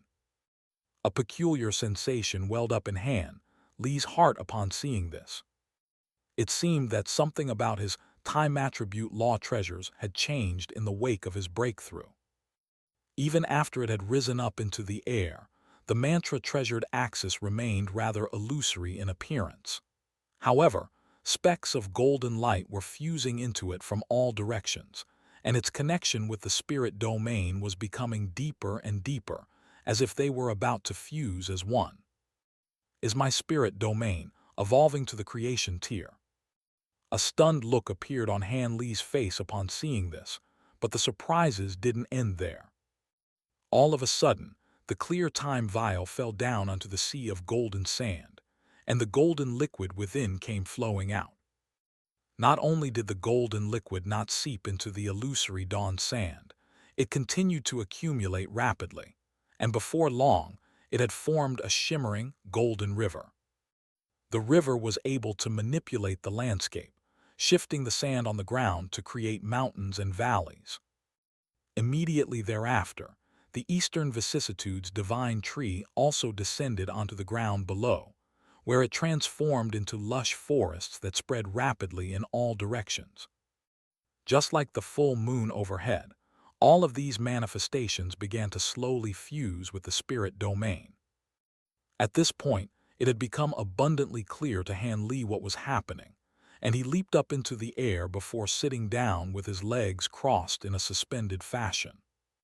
From there, he channeled his great 5 elemental illusion mantra with all his might, releasing his time law powers and immortal spiritual power to fill the entire spirit domain. As the time law powers flowed out of his body, the rate at which his time attribute law treasures fused with his spirit domain began to speed up, but it was still agonizingly slow. At this rate, he had no idea how long it was going to take to complete the endeavor. Additionally, he only had enough immortal origin stones to maintain the celestial time formation for a century at most, which equated to 10,000 years. Having already taken 2,000 years to make his breakthrough, he only had 8,000 years left, and it was nothing short of delusional to expect to be able to completely stabilize a creation-tier spirit domain during that time. There's just not enough time to do everything in one go. Perhaps I should try completing fusion on one of them first, Han Li thought to himself, and with that, he made a decision, sweeping a sleeve toward the lush forest formed by the Eastern Vicissitudes divine tree. All of the time law powers and immortal spiritual power in the air immediately flowed toward the Eastern Vicissitudes divine tree, and the rate of fusion of the other 4 time attribute law treasures instantly slowed, while the exact opposite could be seen in the Eastern Vicissitudes divine tree. It's working. He had chosen the Eastern Vicissitudes divine tree as opposed to the mantra treasured axis, the latter of which he was most familiar with, as he didn't have much confidence in the final outcome. As time passed, Han Li continued to release his immortal spiritual power and time law powers to accelerate the maturation of his spirit domain. Before long, another 2,000 years had passed by, equating to only 20 years in the outside world. 20 years ago, Xiaobai had already sensed that Han Li had successfully made a breakthrough, and he was starting to grow rather concerned by the fact that Han Li was still in seclusion. Surely he should have come out by now. What's taking him so long? Could it be that something's gone wrong? No, there's no way that could happen to Master. He must be working on something else, but we don't have much time left. Xiaobai paced back and forth in an agitated manner, and he could only voice his concerns to the Essence Fire Raven. Through their spiritual connection, he could sense that Han Li was fine, so he wasn't concerned for Han Li's safety. Instead, he was much more concerned about the 200 years that he had been given running out. The Essence Fire Raven could only shake its head in a resigned manner in response to Xiaobai's concerned queries, and Xiaobai was struck by the urge to enter the Flower Branch domain to check on Han Li on multiple occasions, but had to hold himself back for fear of disturbing Han Li's cultivation. Ali. Inside the domain, Han Li was staring intently at the space down below, where the golden forest had already taken on a very substantial form. With that, his spirit domain had reached the creation tier. It only took 2,000 years. Han Li was quite pleased with this outcome. Stabilizing a creation tier spirit domain was a very time-consuming task, and it could easily take tens, even hundreds of thousands of years for someone else. Han Li speculated that the reasons why he had been able to complete this process so quickly were twofold. Firstly, the cultivation art that he was using was extremely advanced, and secondly, his 5 time attribute law treasures contained the powers of the 5 elements to begin with. All things in this world came from the 5 elements, so when it came to creation, things that contained the power of the 5 elements enjoyed an innate advantage. Han Li swept his gaze over the manifestations of his other time attribute law treasures as he murmured to himself, "There's not enough time for now, so I'll just have to create all of you at some later date." Right as he was about to withdraw his spirit domain, a strange sound suddenly rang out from elsewhere within the Flower Branch domain. Immediately thereafter, a streak of azure light rose up into the air from the Spirit Medicine Garden, then raced over to Han Li before plunging into the golden forest in his spirit domain. Han Li focused his gaze on the object to discover that it was a strange-looking tree. Is that the twin birth tree? Indeed, it was none other than the twin birth tree that he had harvested from the ruins of the True Mantra sect. He recalled that the twin birth tree had been growing extremely slowly, but this one had clearly already reached full maturity. As soon as the tree fell into the forest, it immediately took root in the ground, and azure light began to radiate from it, forming what appeared to have been an azure forest. The azure forest began to overlap with the golden one, and it looked as if they were about to fuse together. A physical object is now fusing with my spirit domain. Isn't that something that's only supposed to happen at the oneness tier?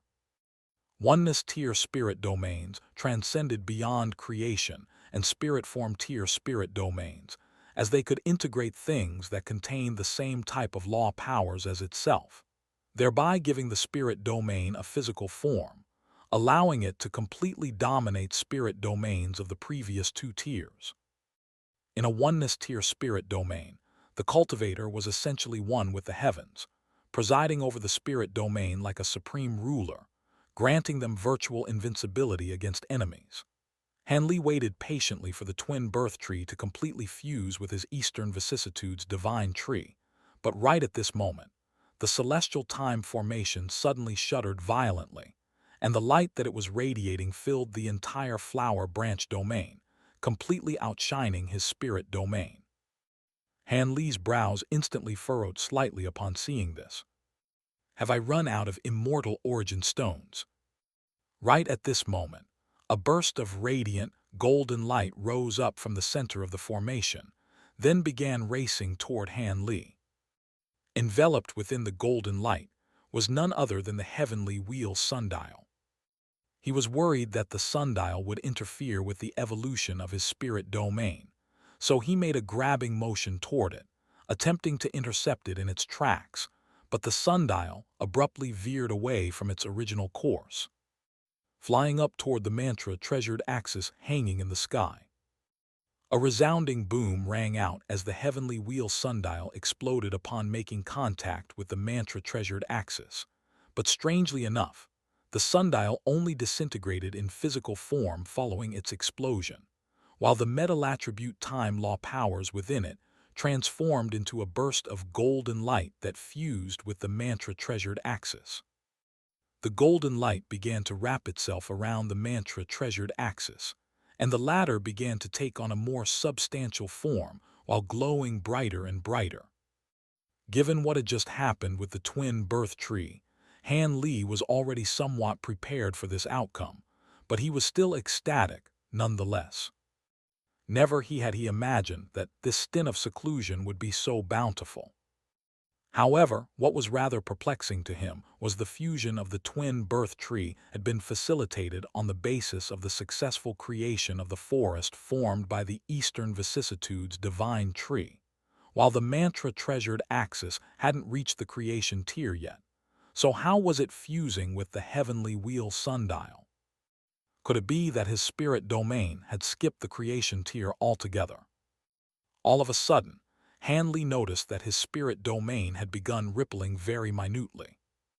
Immediately thereafter, a dull thump rang out, and the mantra-treasured axis above him shuddered violently before giving off a burst of tremendous suction force. Han Li hurriedly raised a hand to interrupt the fusion between his mantra-treasured axis and the heavenly wheel sundial, but the process had reached a critical juncture, so if he were to intervene now, it was sure to cause severe damage to both objects involved. However, he had no other choice. The fusion between the two objects was undoubtedly going to require an immense amount of time law powers, something that his mantra-treasured axis wouldn't be able to provide in its current state.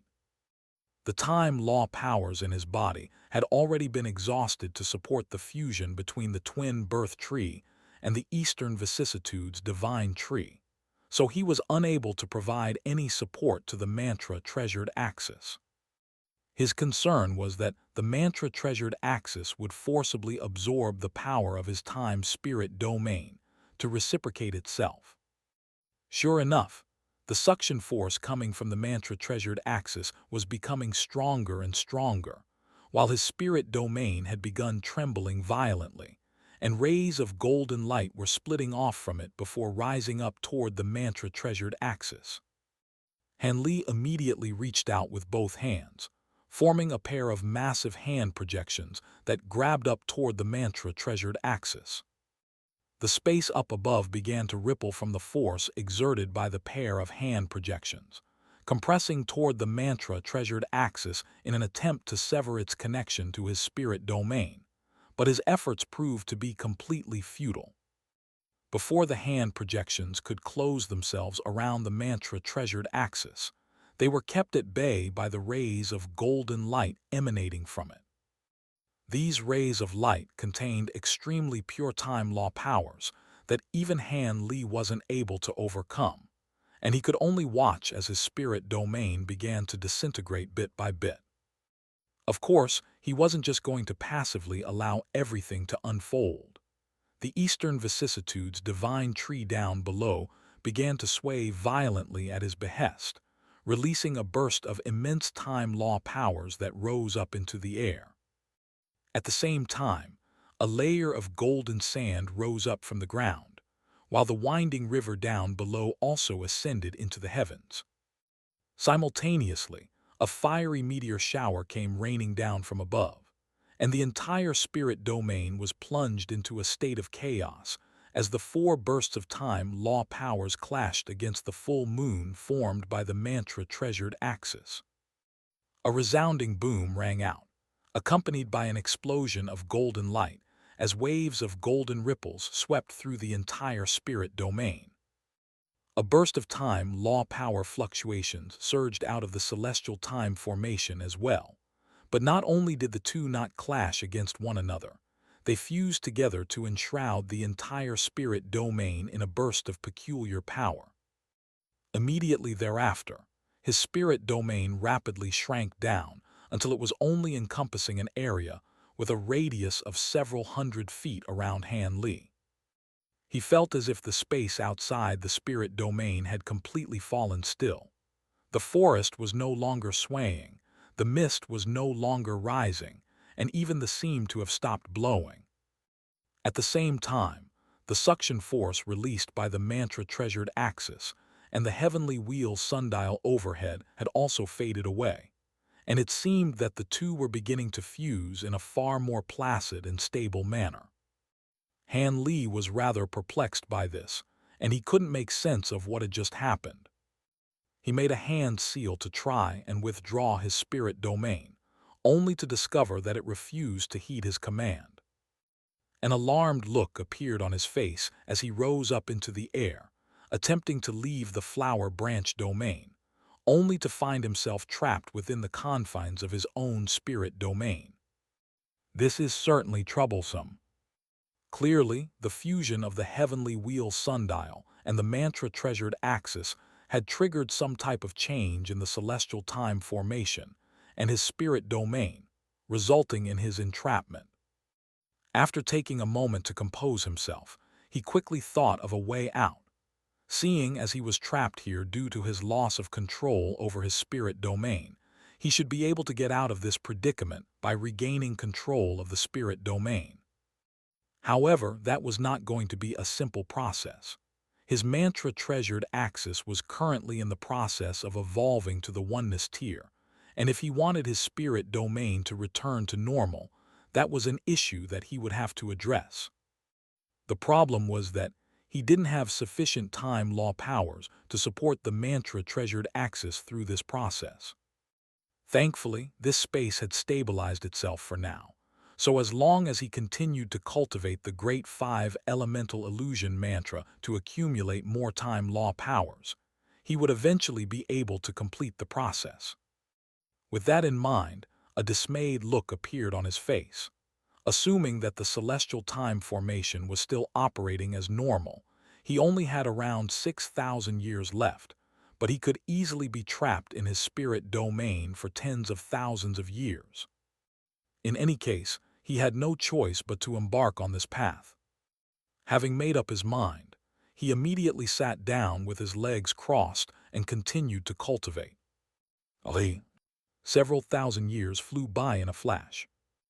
Han Li's spirit domain was filled with a vast abundance of time law powers, but at the moment, Han Li was looking up at the golden moon in the sky with a perplexed expression. Even the mantra-treasured axis has already reached the oneness tier, so why? At this point, the fusion between the heavenly wheel sundial and the mantra-treasured axis was already complete, yet he was still unable to leave his spirit domain. Is it still not enough? Several thousand more years passed by in the blink of an eye. The immortal origin stones in the celestial time formation should have already been used up long ago, and the mantra-treasured axis had also reached the oneness tier, so the spirit domain should have returned to normal, but Han Li was still trapped here. Over the past several thousand years, he had been cultivating diligently, and more changes had appeared in his spirit domain.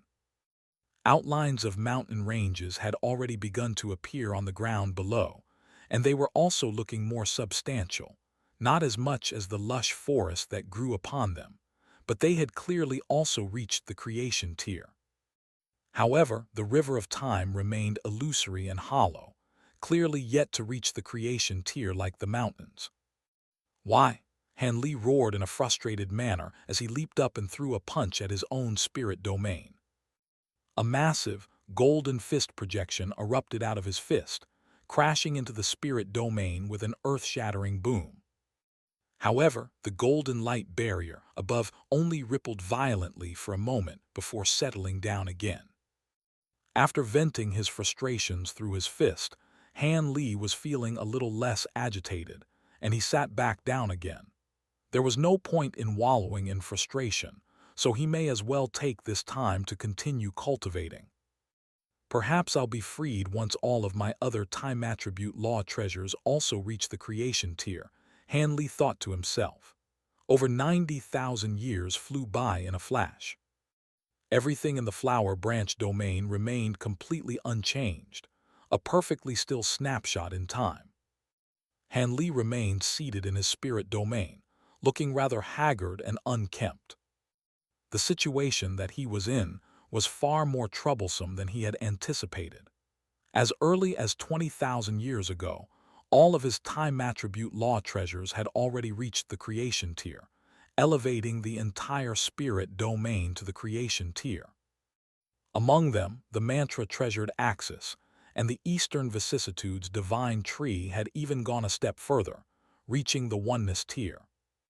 This state of imbalance proved to be very difficult to resolve, and Han Li remained trapped in his spirit domain. This is it. Han Li raised his head slightly while sweeping a sleeve through the air, and the Aeon divine lamp flew out of his grasp before passing through the mantra-treasured axis to reach the very top of the spirit domain. Countless stars formed by the time-severing torch were hanging in the sky, and as soon as the Aeon divine lamp rose up into the air, all of the stars began to rapidly converge, condensing into a single golden fireball that descended into the Aeon divine lamp. The Aeon divine lamp began to glow radiantly as all of the runes on its surface lit up, before flying out one after another, vanishing into the spirit domain. Immediately thereafter, the lamp began to take on an insubstantial form, then disintegrated into countless specks of fire that also vanished into the spirit domain. Han Li looked up and was greeted by the sight of a lone moon nestled in a bed of radiant stars, presenting a breathtaking sight to behold. He began channeling his great 5-elemental illusion mantra with all his might, while carefully keeping track of everything that was happening in his spirit domain.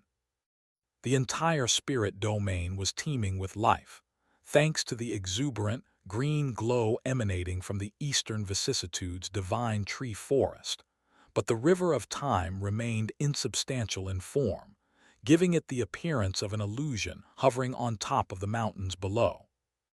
Han Li knew that once he collected a suitable water and earth attribute time law treasure and refined them into the spirit domain, then a perfect equilibrium would be achieved, elevating his spirit domain to the oneness tier.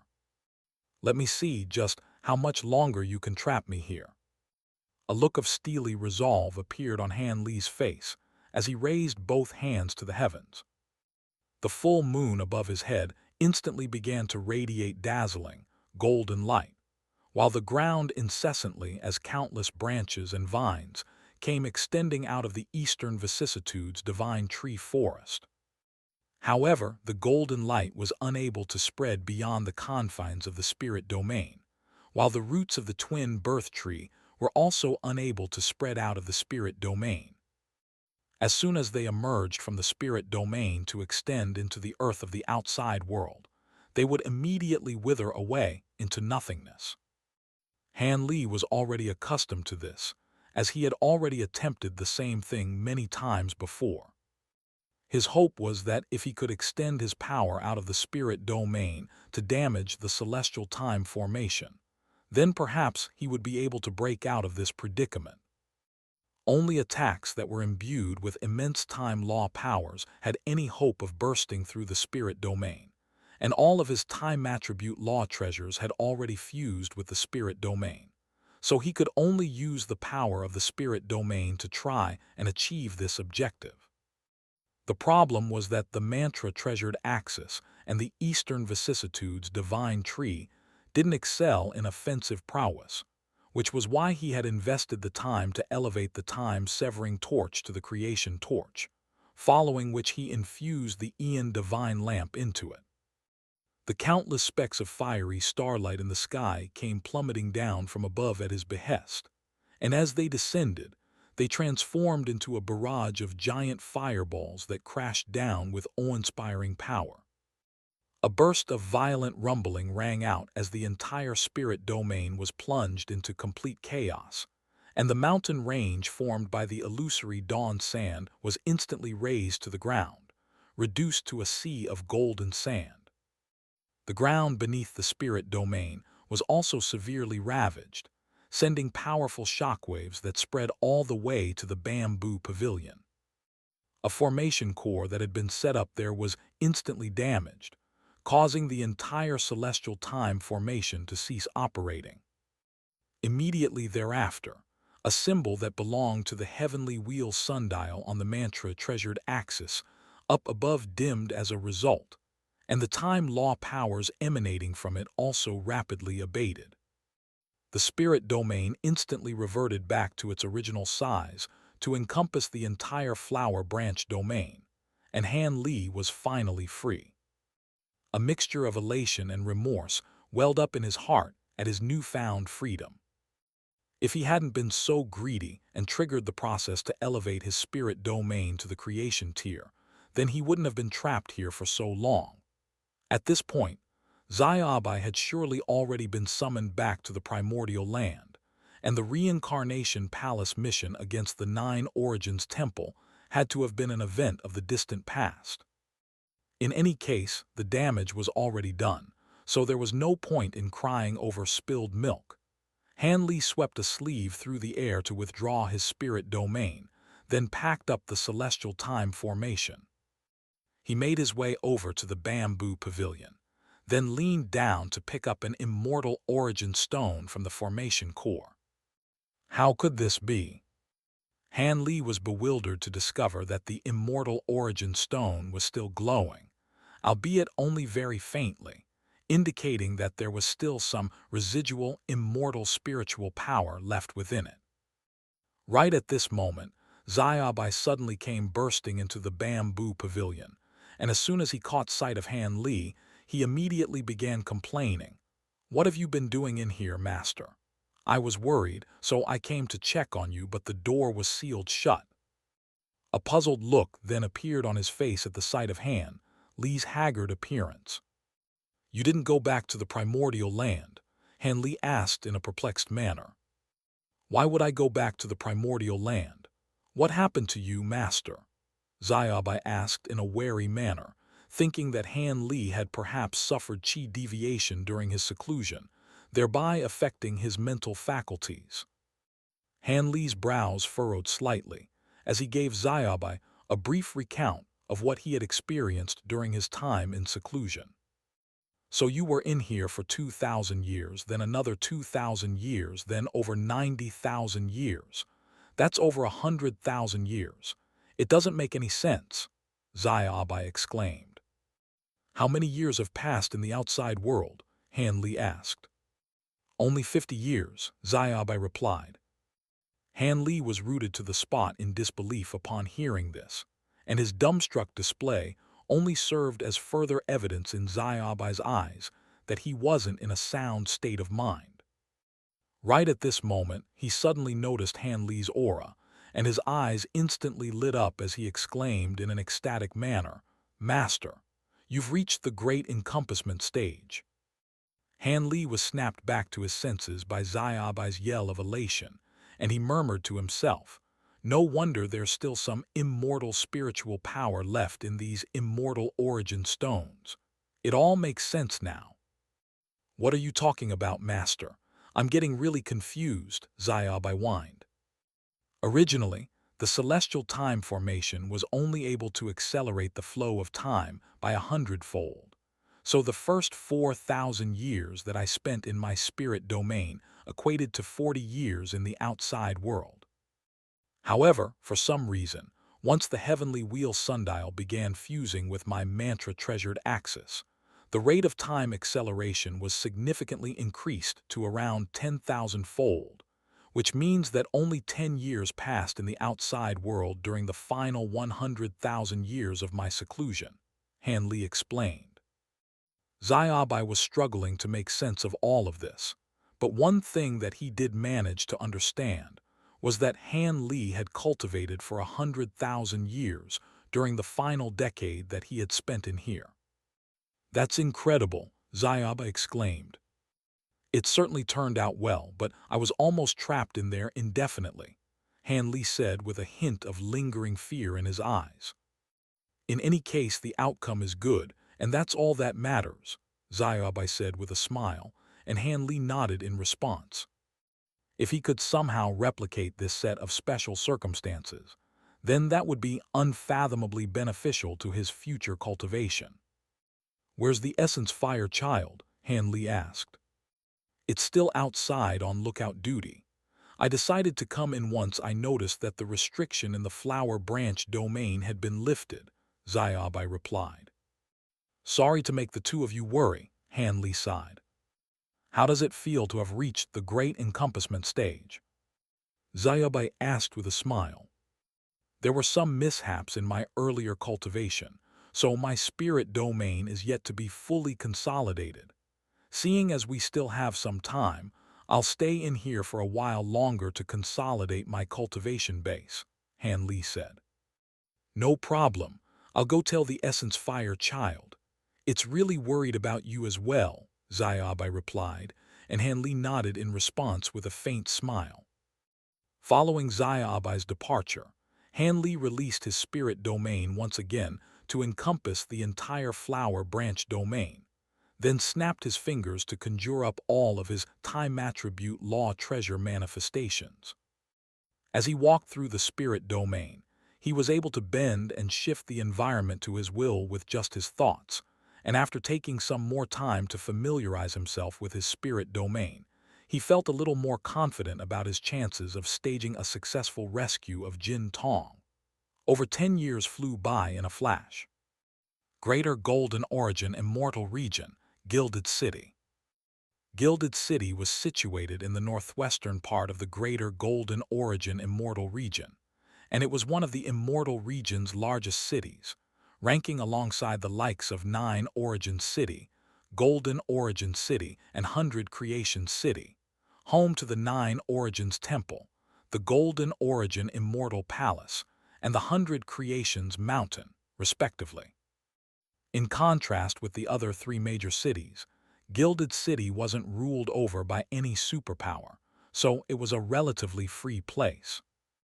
The city attracted many cultivators who wished to be free from the oppression of the 9 Origins Temple, the 100 Creations Mountain, and the Golden Origin Immortal Palace, and they had formed an alliance called the Sun-Moon Alliance. The top-end power of the Sun-Moon Alliance was inferior to that of the 9 Origins Temple and the Golden Origin Immortal Palace, but it had immense potential and was very friendly to some lesser powers and vagrant cultivators. As a result, more and more smaller powers had joined the sect over time, significantly bolstering its overall strength. Inside a booth in a lavish, 9-story restaurant in the city, 3 figures were seated at a table, having some wine together, and one of them was none other than Han Li. He was joined by Weeping Soul and Xiaobai, and all 3 of them were of course in disguise. Even though the reincarnation mission hadn't yet commenced, Han Li had some other matters to attend to, so he had arrived in the Greater Golden Origin Immortal Region early. Now that he was at the Great Encompassment stage, he had become far more confident and wasn't as timid as before. In another pleasing turn of events, Weeping Soul had finally awakened and also reached the Great Encompassment stage. "I didn't think that there would be a place in the Greater Golden Origin Immortal Region free from the influence of the 9 Origins Temple and the Golden Origin Immortal Palace," Xiaobai remarked as he took large swigs out of a green cup, clearly very fond of the wine inside. "Don't get complacent.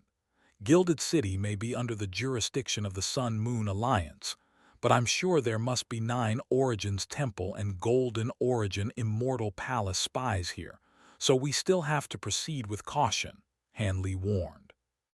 It's fine, we have nothing to worry about with Big Sister Weeping Soul on our side. She can detect animosity from a mile away, so no one will be able to sneak up on us, Xiaobai said with a wide smile, and Han Li also turned to Weeping Soul with a faint smile.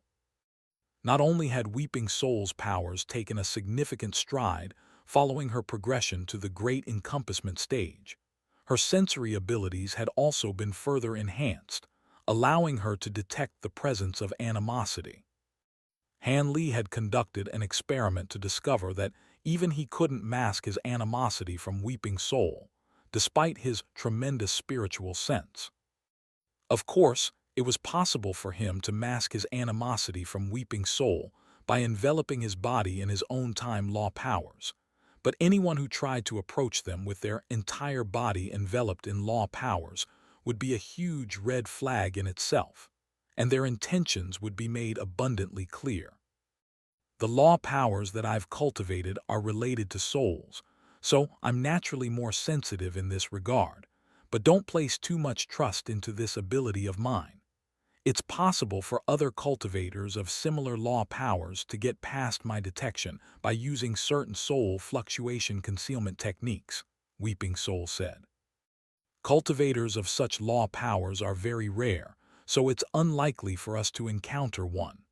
On top of that, I'm sure you'll be able to detect the presence of such cultivators, so if such an encounter does arise, then we'll just have to be extra careful, Han Li replied with a faint smile, seemingly very confident in Weeping Soul.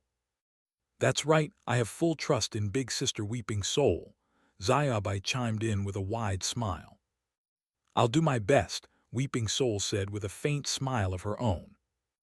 Han Li cast his gaze out the window of the booth, as a slightly troubled look appeared on his face.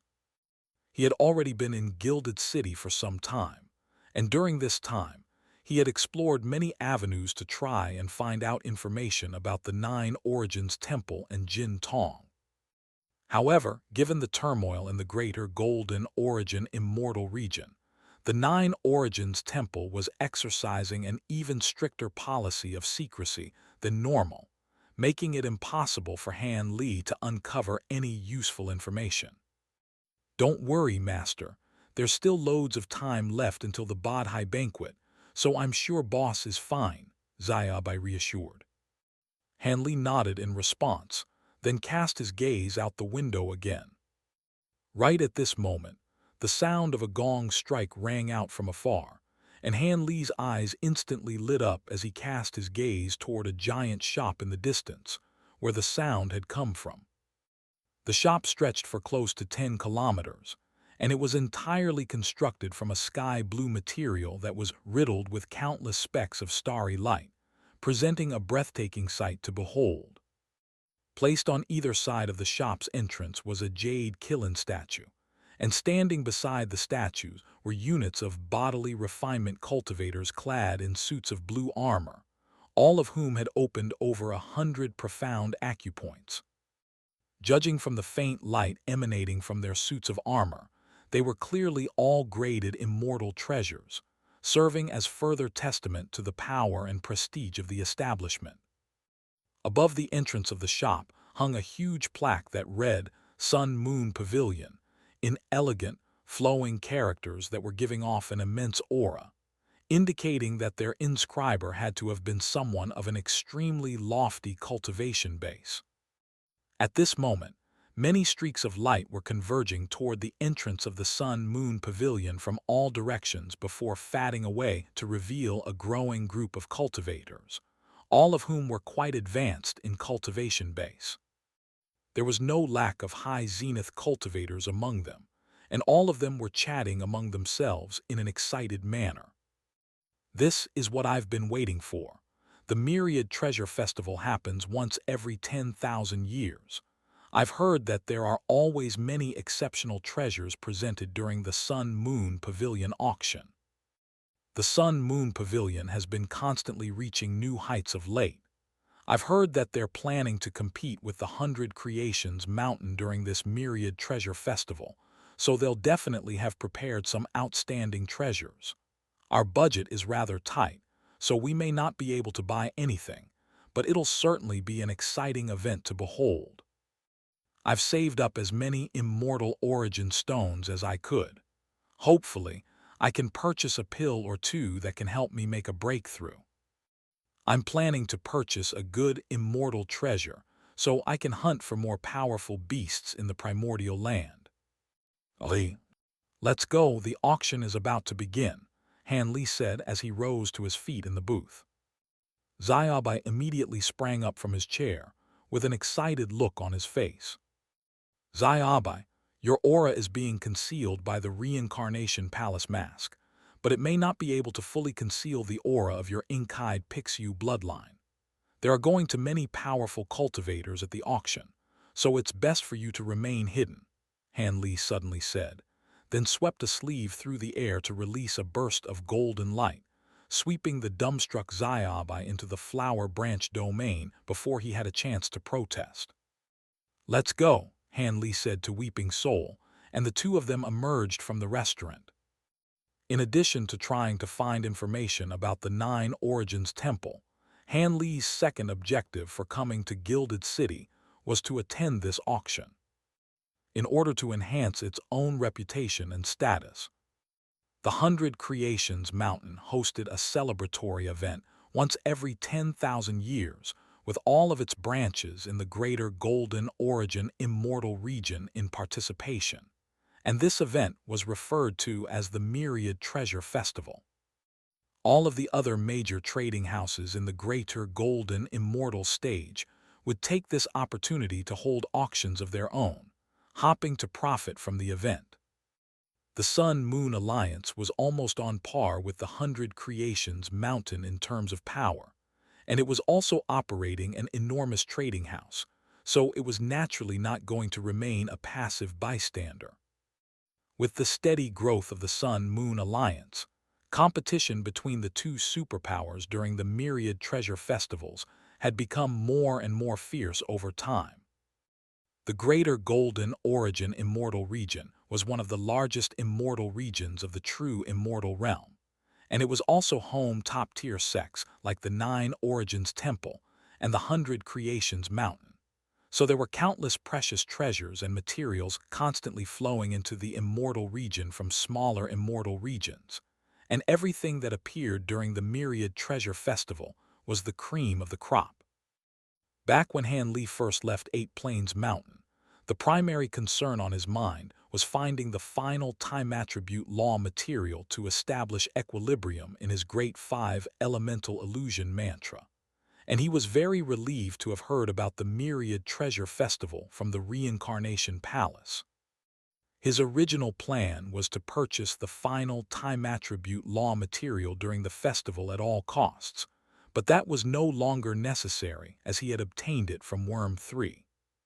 Even so, he was still very much looking forward to the festival. After all, he was going to be venturing into the Nine Origins Temple soon, so he had to make some preparations. On top of that, Weeping Soul was also missing a suitable immortal treasure to use, so this was the ideal opportunity to find something for her as well. The problem was that even though the biggest auction of all was going to be held at the 100 Creations Mountain main branch, given the 100 Creations Mountain's close ties with the Nine Origins Temple and the Heavenly Court, Han Li naturally didn't dare to go there, and that was why he had settled for the Sun-Moon Pavilion auction. Han Li and Weeping Soul made their way into the Sun-Moon Pavilion, and in order to avoid attracting attention, they had both suppressed their cultivation bases to the late high zenith stage. However, they didn't suppress it any further than that, as keeping too low a profile during events like auctions came with its own drawbacks. They were approached by a beautiful golden immortal stage woman with a pair of blue eyebrows that matched her blue dress, and she greeted, "Welcome, seniors. My name is Lan Mei, and I am an administrative disciple of the Sun-Moon Pavilion. Please allow me to serve as your guide." Lead the way, Hanley said. Given your cultivation bases, both of you are entitled to VIP seating. Please come with me, Lan Mei said as she led the way ahead. Do you have a list of the treasures that are going to appear during the auction? Hanley asked. Yes, I have them here, Lan Mei said as she offered a pair of blue jade slips to Han Li and Weeping Soul. Han Li was rather surprised to see this. This is generally strictly confidential information, is it not? Keeping the auction items a secret can pique the interest of the auction goers and generate more buzz, so I'm surprised the Sun Moon Pavilion is readily handing out this information. He had only raised the question just in case, and he wasn't expecting an affirmative response. The leader of our Sun-Moon Alliance says that integrity and sincerity are the keys to business, and that there's no need to engage in such tacky maneuvers. That is the policy that our Sun-Moon Alliance has always abided by, Lan Mei replied with a faint smile, and it was clear that she harbored a great deal of admiration for the Alliance leader. That's very admirable of him, Han Li said, then injected his spiritual sense into the jade slip to discover that it contained over 10,000 auction items, along with their starting prices. However, the order of the auction wasn't clearly laid out, but that was understandable. After all, having all of the information presented too comprehensively would ruin the fun. With Han Li's tremendous spiritual sense, he was able to quickly memorize all of the auction items, and he had made a mental list of all of the auction items of interest. Where have you come from and what are you planning to buy, seniors? Are you preparing for great encompassment stage breakthroughs? Lan Mei asked. Both of us are vagrant cultivators who travel from place to place with no real home to speak of. As for what we're planning to buy, there's nothing specific that we have in mind, so we'll just have to see, Han Li replied in an ambiguous manner. Lan Mei didn't pry any further, offering a bright smile as she said, Our Sun Moon Pavilion is taking this auction very seriously, and we've prepared many exceptional items to suit a wide range of needs. Han Li nodded in response, then asked some more questions about the auction, all of which Lan Mei was able to answer in a satisfactory manner. Weeping Soul was rather displeased to see Han Li chatting so amicably with Lan Mei, and she pouted slightly in chagrin as she stoically ignored the two of them. Before long, the two of them had been led to an independent room. The room was only around 20 to 30 feet in size, and inside was a long bench and a white stone table, upon the latter of which were placed cups of spirit tea and bowls of immortal fruits. The furnishings were quite minimalistic, but the entire place was very tidy, and there was a faint, soothing fragrance in the air. The room was closed off on all sides with only a window on one wall, through which a giant plaza that was over 10 kilometers in size could be seen.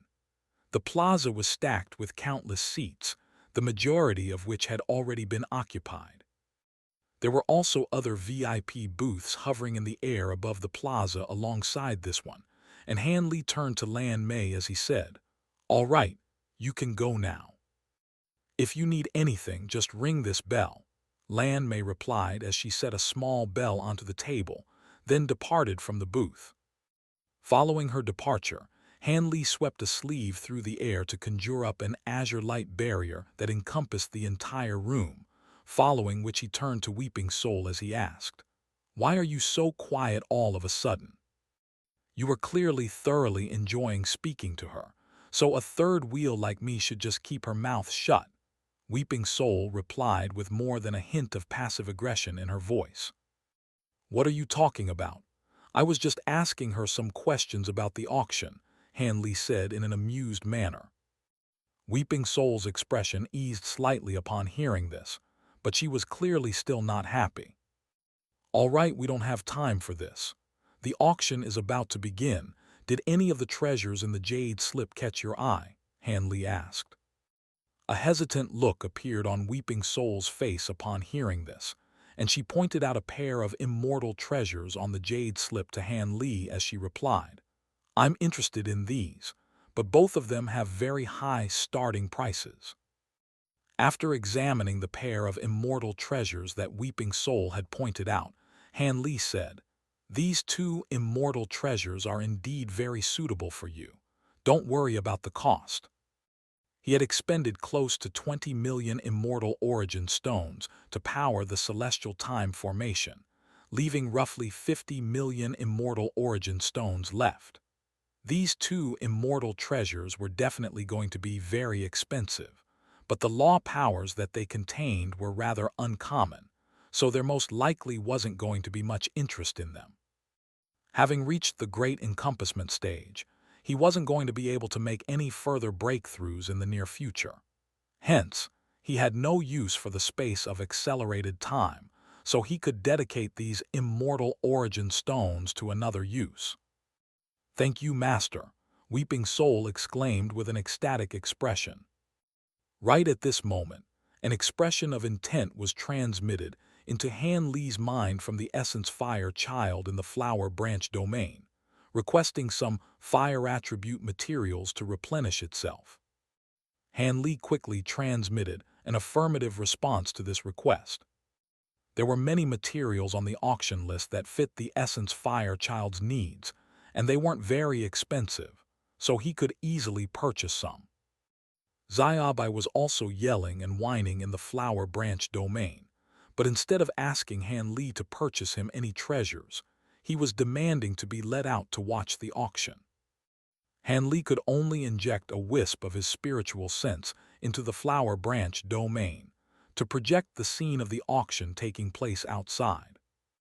Right at this moment, 3 loud gong strikes rang out, indicating the official commencement of the auction. A portly elderly man with a wide face and a pair of large ears appeared on the auction platform amid a flash of red light. Despite his unremarkable appearance, he was a mid-grade encompassment cultivator, so he was certainly qualified to serve as the auctioneer. "Today marks the commencement of our greater Golden Origin Immortal Region's highly anticipated Myriad Treasure Festival. Welcome to our Sun Moon Pavilion. I hope all of you can depart at the end of the auction with bountiful returns." "All right, that's enough from me. Without further ado, here is the first auction item," the elderly man declared, and several armor-clad guards carried a jade box onto the auction platform. Inside the jade box was a millstone-sized yellow crystal, with countless rays of yellow light swirling around it, giving off immense earth law power fluctuations. The gravitational force near the auction platform was increased by several thousandfold as a result, making the jade box very difficult to carry for the armor-clad guards. This Earth Emperor crystal comes from the vast Earth Immortal region. It arose at an unfathomable depth beneath the ground and has been absorbing the essential energy of the Earth for countless years, granting it more than enough powers to be used to refine even a 4th-tier Earth attribute immortal treasure. The starting price is 5 million immortal origin stones, and each bid must go up by an increment of at least 100,000 immortal origin stones. The elderly man auctioneer introduced in a placid manner, making no attempt to praise the treasure, but that only made him seem more trustworthy and reliable. As soon as his voice trailed off, the plaza immediately became abuzz with excited chatter. Han Li's eyes also lit up slightly at the sight of the Earth Emperor crystal. Even though he had already spotted the item on the jade slip, it didn't have the same impact as seeing the actual item. Earth Emperor crystals were a supreme Earth attribute material equivalent to heavenly Vajra diamonds among metal attribute materials, and it was the most sought-after material for all cultivators of Earth law powers. On top of that, this Earth Emperor crystal could be used to refine 4th-tier immortal treasures. 5th-tier immortal treasures weren't exactly common, but they weren't all that rare either. Generally speaking, all great encompassment cultivators would be able to secure one with some effort or by incurring some financial cost. After all, as long as an immortal treasure was refined from decent materials, it could eventually be nurtured to the 5th tier over time. This was what Han Li had done with his azure bamboo cloudswarm swords. However, that was not the case for 4th tier immortal treasures.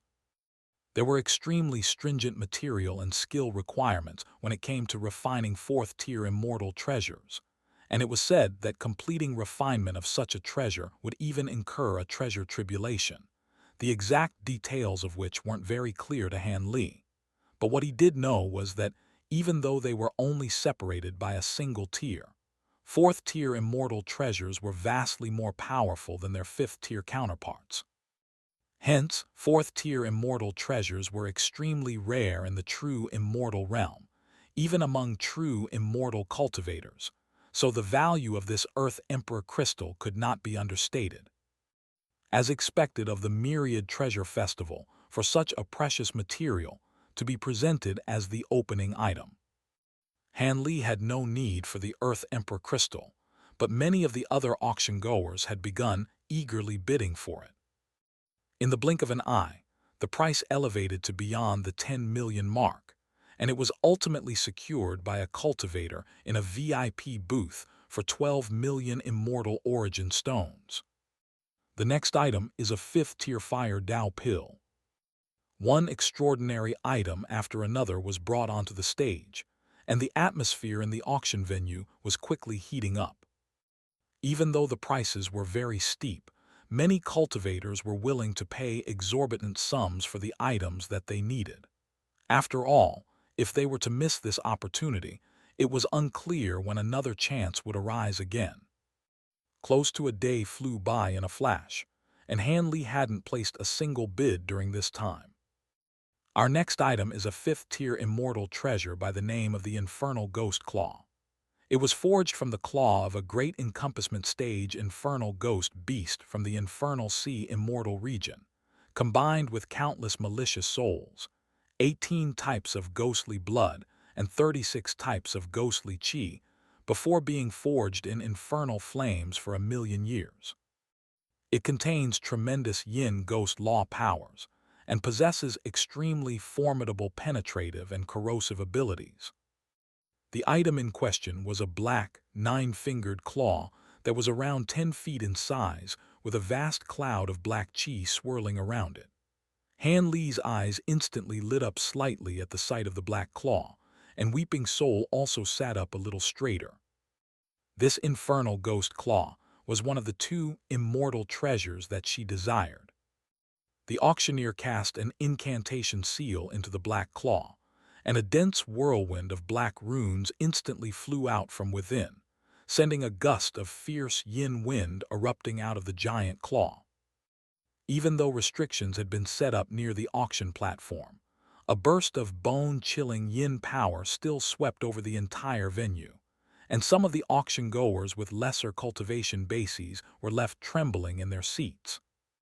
The auctioneer changed an incantation, and the black claw instantly swelled to the size of a house before grabbing onto a huge, black rock that was several hundred feet tall beside the platform.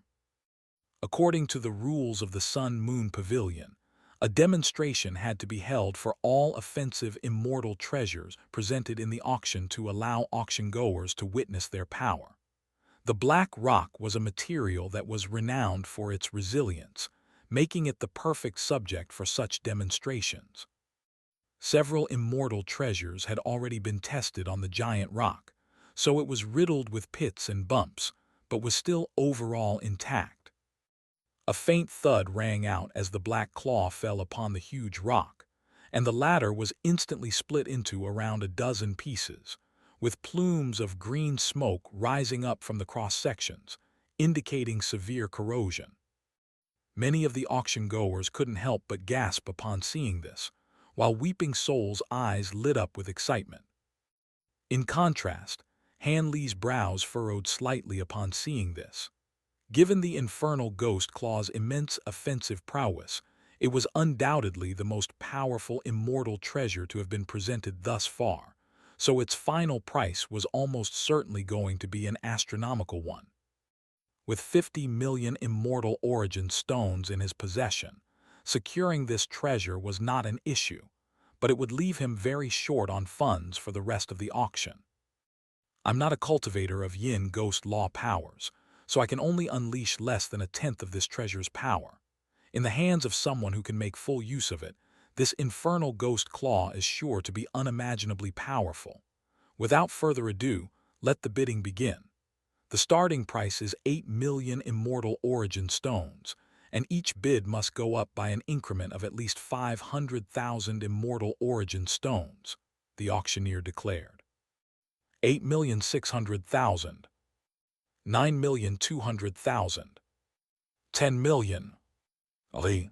Swayed by the demonstration of its power, many of the auction goers were bidding for the infernal ghost claw, even though cultivators of yin ghost law powers were very rare. Han Li chose not to take part in the bidding for now. He was determined to secure the treasure, so he just had to make sure to place the final bid. Before long, the price was raised to 15 million immortal origin stones, and most of the bidders had already dropped out of the bidding war. 16 million. Han Li finally placed his first bid. 16,500,000.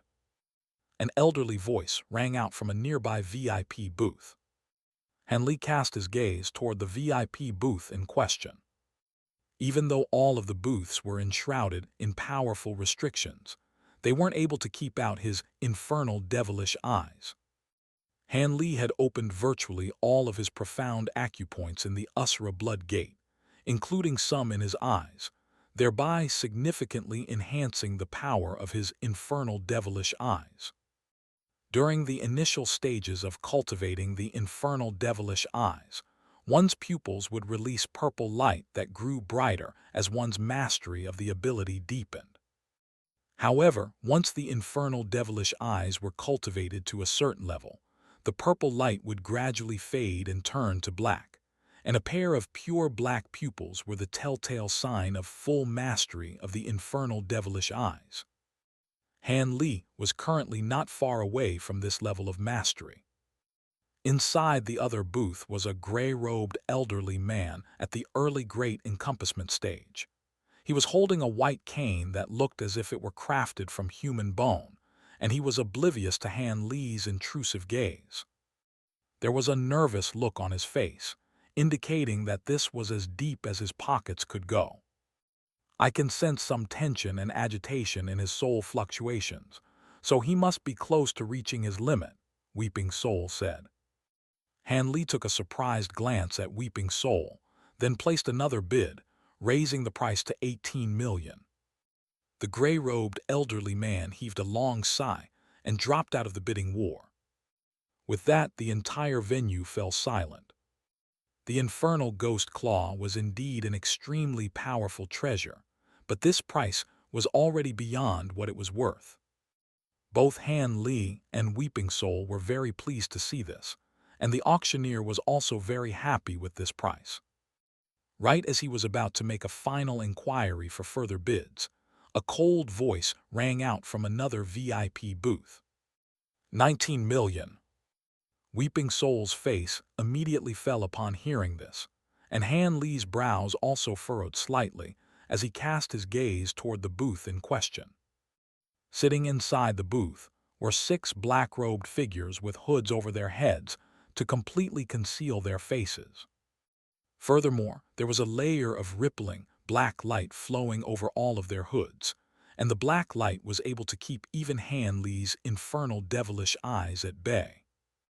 All 6 of them were currently seated in silence, and it was unclear who the bidder was. Right at this moment, one of the smaller figures of the 6 raised their head slightly, seemingly having detected Han Li's probing, and they swept a sleeve through the air to conjure up a cloud of dense, red mist in the booth, completely keeping out Han Li's infernal devilish eyes. 20 million, Han Li declared while simultaneously giving Weeping Soul a look, and she immediately understood his intentions, closing her eyes to examine the soul fluctuations of the 6 figures in the other booth. However, she then quickly reopened her eyes and said in a defeated manner, "It's not working. The bidder is also a cultivator of soul-related law powers, and they're able to conceal their soul fluctuations from me." Han Li's heart sank slightly upon hearing this. 22 million. The voice from the other booth snapped, seemingly growing a little annoyed by Han Li's persistence. "Let's just leave it, Master. It's too expensive," Weeping Soul said, but the reluctance in her voice was very apparent. Han Li gave Weeping Soul a reassuring look, then made another bid. 25 million. A stir ran through the entire venue as everyone turned to Han Li's booth, but their prying eyes were kept out by the restrictions that he had set up earlier. 27 million. The cold voice retaliated after a brief silence. 30 million, Han Li countered, much to the astonishment of all of the other auction-goers. 30 million Immortal Origin stones was far too steep a price to pay for the infernal ghost claw, but he had already promised to secure it for Weeping Soul, so he couldn't back down. On top of that, the infernal ghost claw really was perfectly suited to Weeping Soul's law powers, so it was a worthy investment. A tall and thin figure in the other booth cast a cold gaze toward Han Li's booth for a moment, then gave a cold harumph and placed no further bids. On the auction platform, the ecstatic auctioneer quickly made a final inquiry for further bids, then declared the infernal ghost claw as sold. Han Li heaved an internal sigh of relief, but at the same time, he was rather concerned by his remaining balance of only 20 million Immortal Origin stones. The other immortal treasure that Weeping Soul had her sights set on wasn't inferior to the infernal ghost claw, so that was most likely also going to be very expensive, and he also had to purchase materials for the Essence Fire Child on top of that. Before long, Lan Mei was sent to deliver the infernal ghost claw to his booth. Han Li issued the Immortal Origin stones, while Weeping Soul gleefully sucked the infernal ghost claw into her body for refinement. "Lan Mei, is it possible for me to sell treasure to your Sun Moon Pavilion?" Han Li asked. "Of course, what would you like to sell, Senior?" Lan Mei asked. Han Li swept a sleeve through the air to summon around a dozen head-sized blue crystals, all of which were flashing with radiant lightning. Tremendous lightning law power fluctuations erupted out of the blue crystals, causing Lan Mei to tremble uncontrollably, while her complexion also turned deathly pale. Han Li immediately conjured up a golden lightning barrier upon seeing this, containing most of the lightning law power fluctuations, and only then was Lan Mei able to steady herself. After giving the blue crystals a close examination, a stunned look appeared on her face as she concluded, "These are lightning shock stones." "That's correct. How much can I sell them for?" Han Li asked. Lightning shock stones were a type of premium lighting attribute material. It was inferior to the Earth Emperor Ceastal and the Heavenly Vajra Diamond, but certainly not by much. He had stumbled upon these lightning shock stones in the heart of the 5-light lightning region, while refining his azure bamboo cloudswarm swords. By my estimates, every single one of these lightning shock stones is over 1 million Immortal Origin stones in value. I can't handle such a large transaction myself, so please wait a moment while I fetch an administrative elder," Lan Mei said before hurriedly departing. Han Li was in no hurry, and he cast his gaze down toward the plaza below, then shifted his attention to the booth from before. Given the powerful concealment abilities of their black cloaks, the 6 figures in the booth clearly had something to hide. There would have been no need for them to do this had they just been normal vagrant cultivators. So could it be that they were from the 9 Origins Temple, the 100 Creations Mountain, or the Golden Origin Immortal Palace? All of a sudden, a concerning thought sprang into his mind. Could it be that they have something to do with me? "What's wrong, Master? You seem a little unsettled," Weeping Soul asked. "Weeping Soul, keep an eye on the 6 people in that booth. Ideally, find out who they are and why they've come here," Han Li communicated through voice transmission. Weeping Soul didn't know why she was being asked to do this, but she still did as she told. Right at this moment, a woman dressed in a green Taoist robe entered the booth with Lan Mei. The woman was a great encompassment cultivator, and she was quite youthful in appearance. Her complexion was as rosy as a lotus flower, and there was a floral fragrance emanating from her body, indicating that she was a plant spirit rather than a human. The woman's eyes lit up slightly at the sight of the lightning shock stones in the booth, following which she turned to Han Li as she said, "Greetings, fellow Taoist Shi. I am an administrative elder of the Sun Moon Pavilion. You can refer to me as Lotus Maiden." "It's a pleasure to make your acquaintance, Lotus Maiden. Can the Sun Moon Pavilion afford these lightning shock stones of mine?" Han Li asked. "Of course. Even if you had tens of thousands of lightning shock stones, our Sun Moon Pavilion would still be able to take them off your hands," Lotus Maiden replied with a faint smile. "In that case, please give me an appraisal," Han Li said. Lotus Maiden quickly swept her gaze over the lightning shock stones, then said, "These lightning shock stones are all of a very high caliber. I'm willing to offer 1.5 million immortal origin stones for each one. There are 13 in total, so that amounts of 19.5 million, which I can round up to 20 million for you. What do you say?" Han Li was only expecting to be able to sell these lightning shock stones for around 15 million, so he naturally raised no objections to this. "That's perfectly fine by me. I also have some other materials that I would like to sell," Han Li said as he swept a sleeve through the air to produce a collection of miscellaneous materials. He had been trying to sell these materials in the Reincarnation Palace for many years to no avail, so this was a perfect opportunity to get rid of them. "This is a rather chaotic collection of items, but there are a few decent things here. How about this? I'll take everything off your hands for 4 million immortal origin stones," Lotus Maiden offered. Han Li nodded in agreement, making no effort to barter.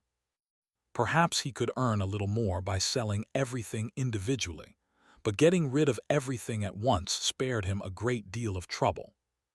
With that, Han Li was able to recover 24 million immortal origin stones, placing him in a much better mood. Lotus Maiden promptly departed with Lan Mei, following which Weeping Soul turned to Han Li, clearly ready to report her findings. "How did it go?" Han Li ached through voice transmission. "I wasn't able to gather much information through their conversation just now, but I've managed to identify one of them," Weeping Soul replied. "Who is it?" Han Li asked. "Lan Yan, the woman that we encountered earlier in the Tai Sui Immortal Manor," Weeping Soul replied. "Lan Yan, are you sure?" Han Li asked as a surprised look appeared on his face. "I'm certain of it. I was too fixated on the bitter just now, so I didn't examine the soul fluctuations of the others, but now that I've had a chance to look at them, one of them is definitely Lan Yan," Weeping Soul replied in a confident manner. Han Li had full trust in Weeping Soul's sensory abilities, so he quickly accepted this verdict. Lan Yan was a cultivator of the Nine Origins Temple, so her 5 companions were most likely also from the Nine Origins Temple. What were they doing here? Han Li was silent for a moment, then instructed, "Continue keeping tabs on them and notify me if anything interesting comes up." Weeping Soul immediately returned to the task at hand, while Han Li turned his attention back to the auction. Some more time passed by before an auction item that caught Han Li's eye was presented. The next item is the beast core of a peak-high zenith stage 3-legged golden crow. It contains boundless fire attribute power and can be used to refine immortal treasures or to complement one's cultivation. The starting price is 3 million immortal origin stones, and each bid must go up by an increment of at least 100,000 immortal origin stones. This was one of the items that Han Li was planning to purchase for the Essence Fire Child. It was undoubtedly a precious item, but it was made to appear quite lackluster compared with the other treasures, so there were barely any bidders, and Han Li was able to secure the item for 5 million Immortal Origin Stones before tossing it into the Flower Branch domain. The Essence Fire Child instantly took on its Fire Raven form, then pounced joyfully onto the beast core before devouring it. Right at this moment, the next auction item was brought out, and it was a rectangular, black jade box with many talismans plastered over it. But there was still a burst of bone-chilling ghostly power seeping out from within the box, even through the masses of talismans.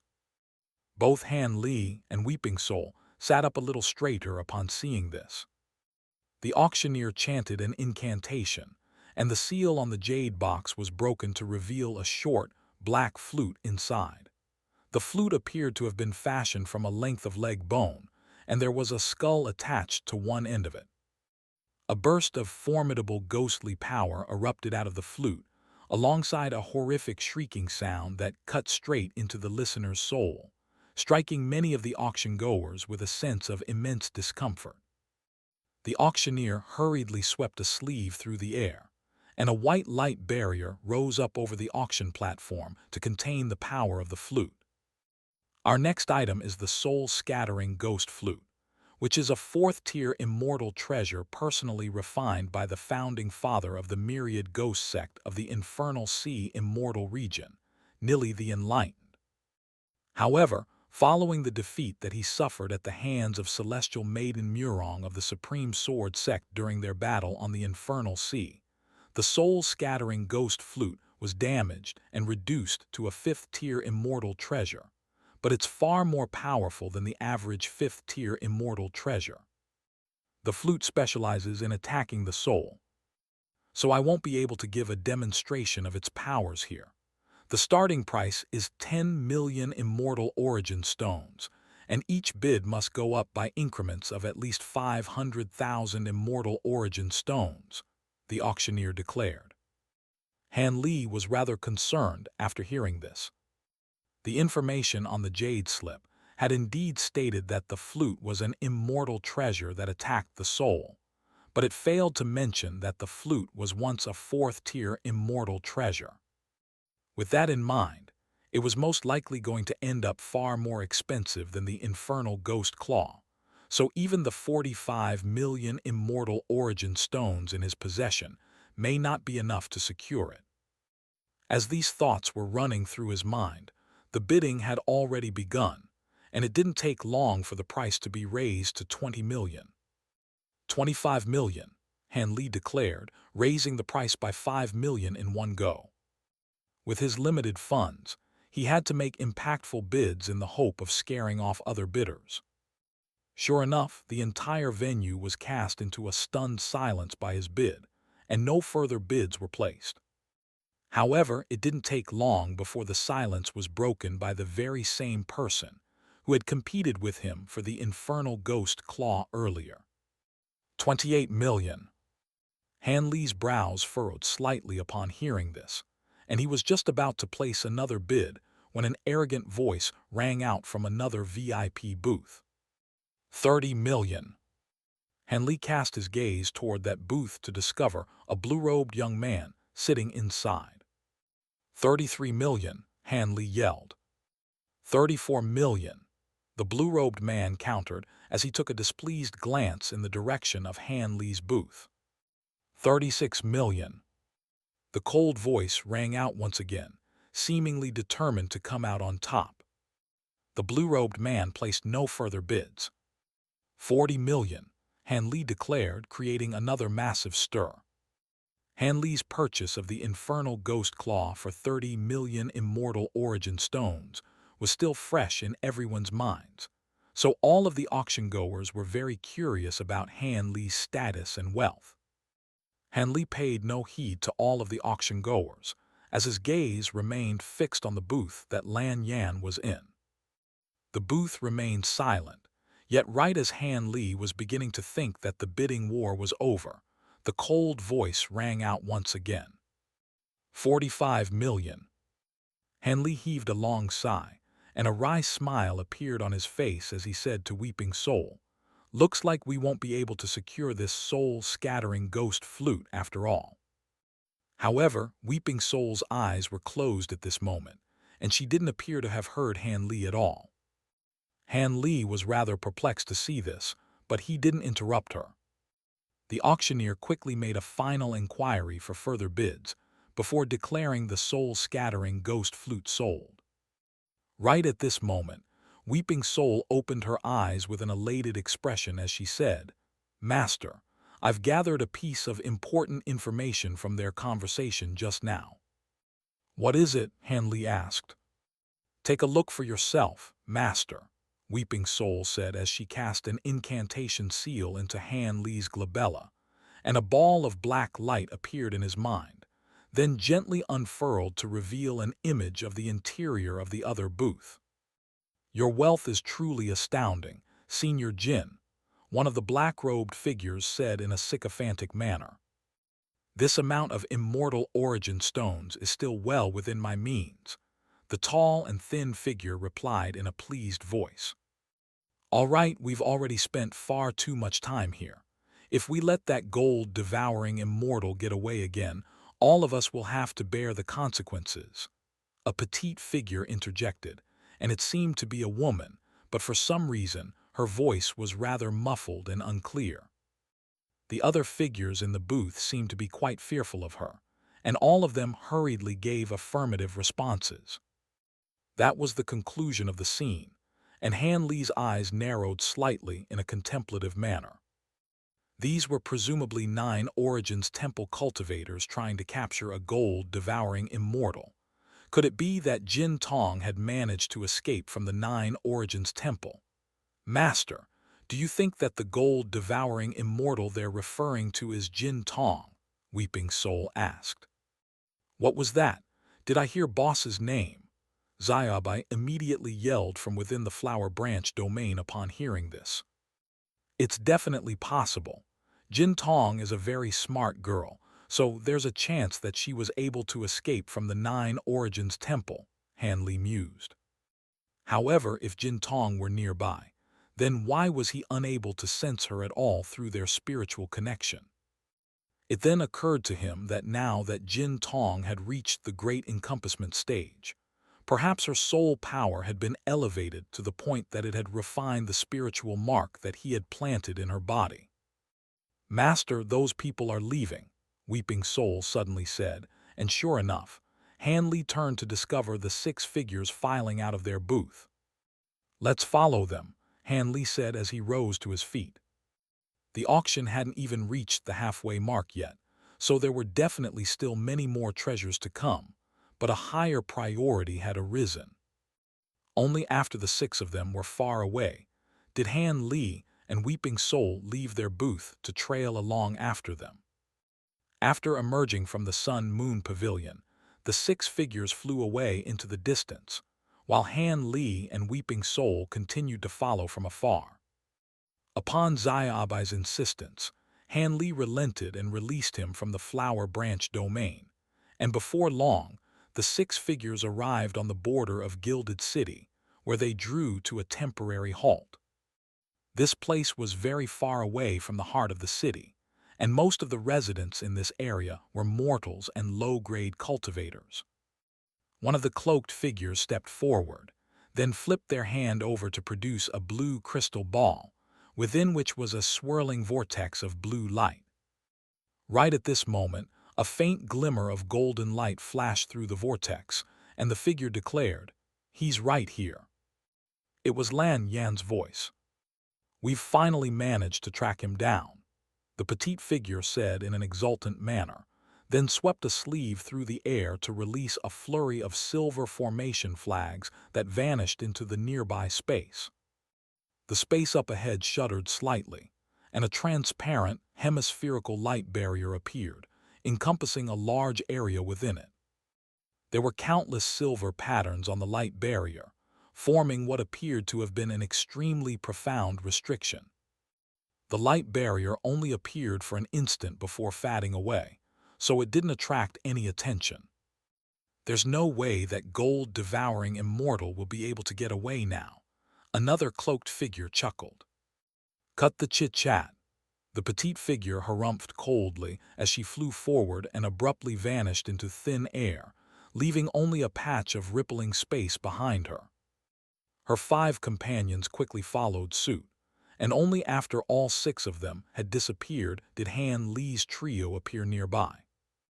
The 3 of them were enshrouded in a layer of azure light that resembled an azure cloak, which completely concealed their auras. Han Li pointed a finger forward, releasing a beam of golden light that vanished into the space up ahead, and rays of silver light instantly appeared before him, forming a series of runes to keep the beam of golden light at bay. The two were in opposition for a moment before both faded away. This is a very powerful spatial restriction.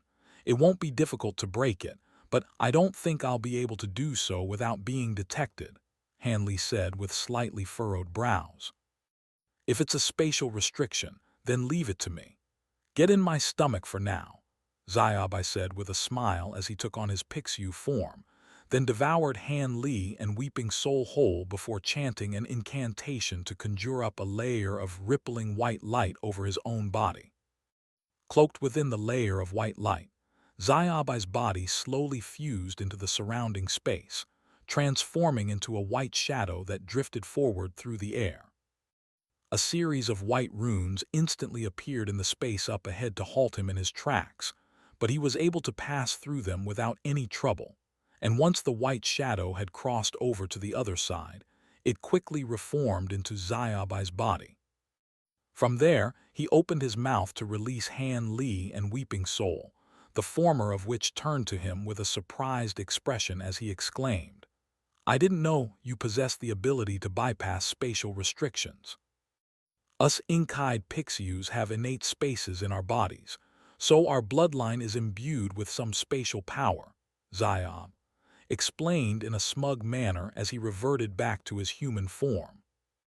Han Li nodded in response, then cast his gaze forward, only to discover that the 6 cloaked figures were nowhere to be seen. "Master, they've concealed themselves and are currently over there. We've been able to remain hidden from them thanks to Xiaobai's heaven-moving talisman, but we could still be discovered if we get too close," Weeping Soul said as she pointed a finger in a certain direction.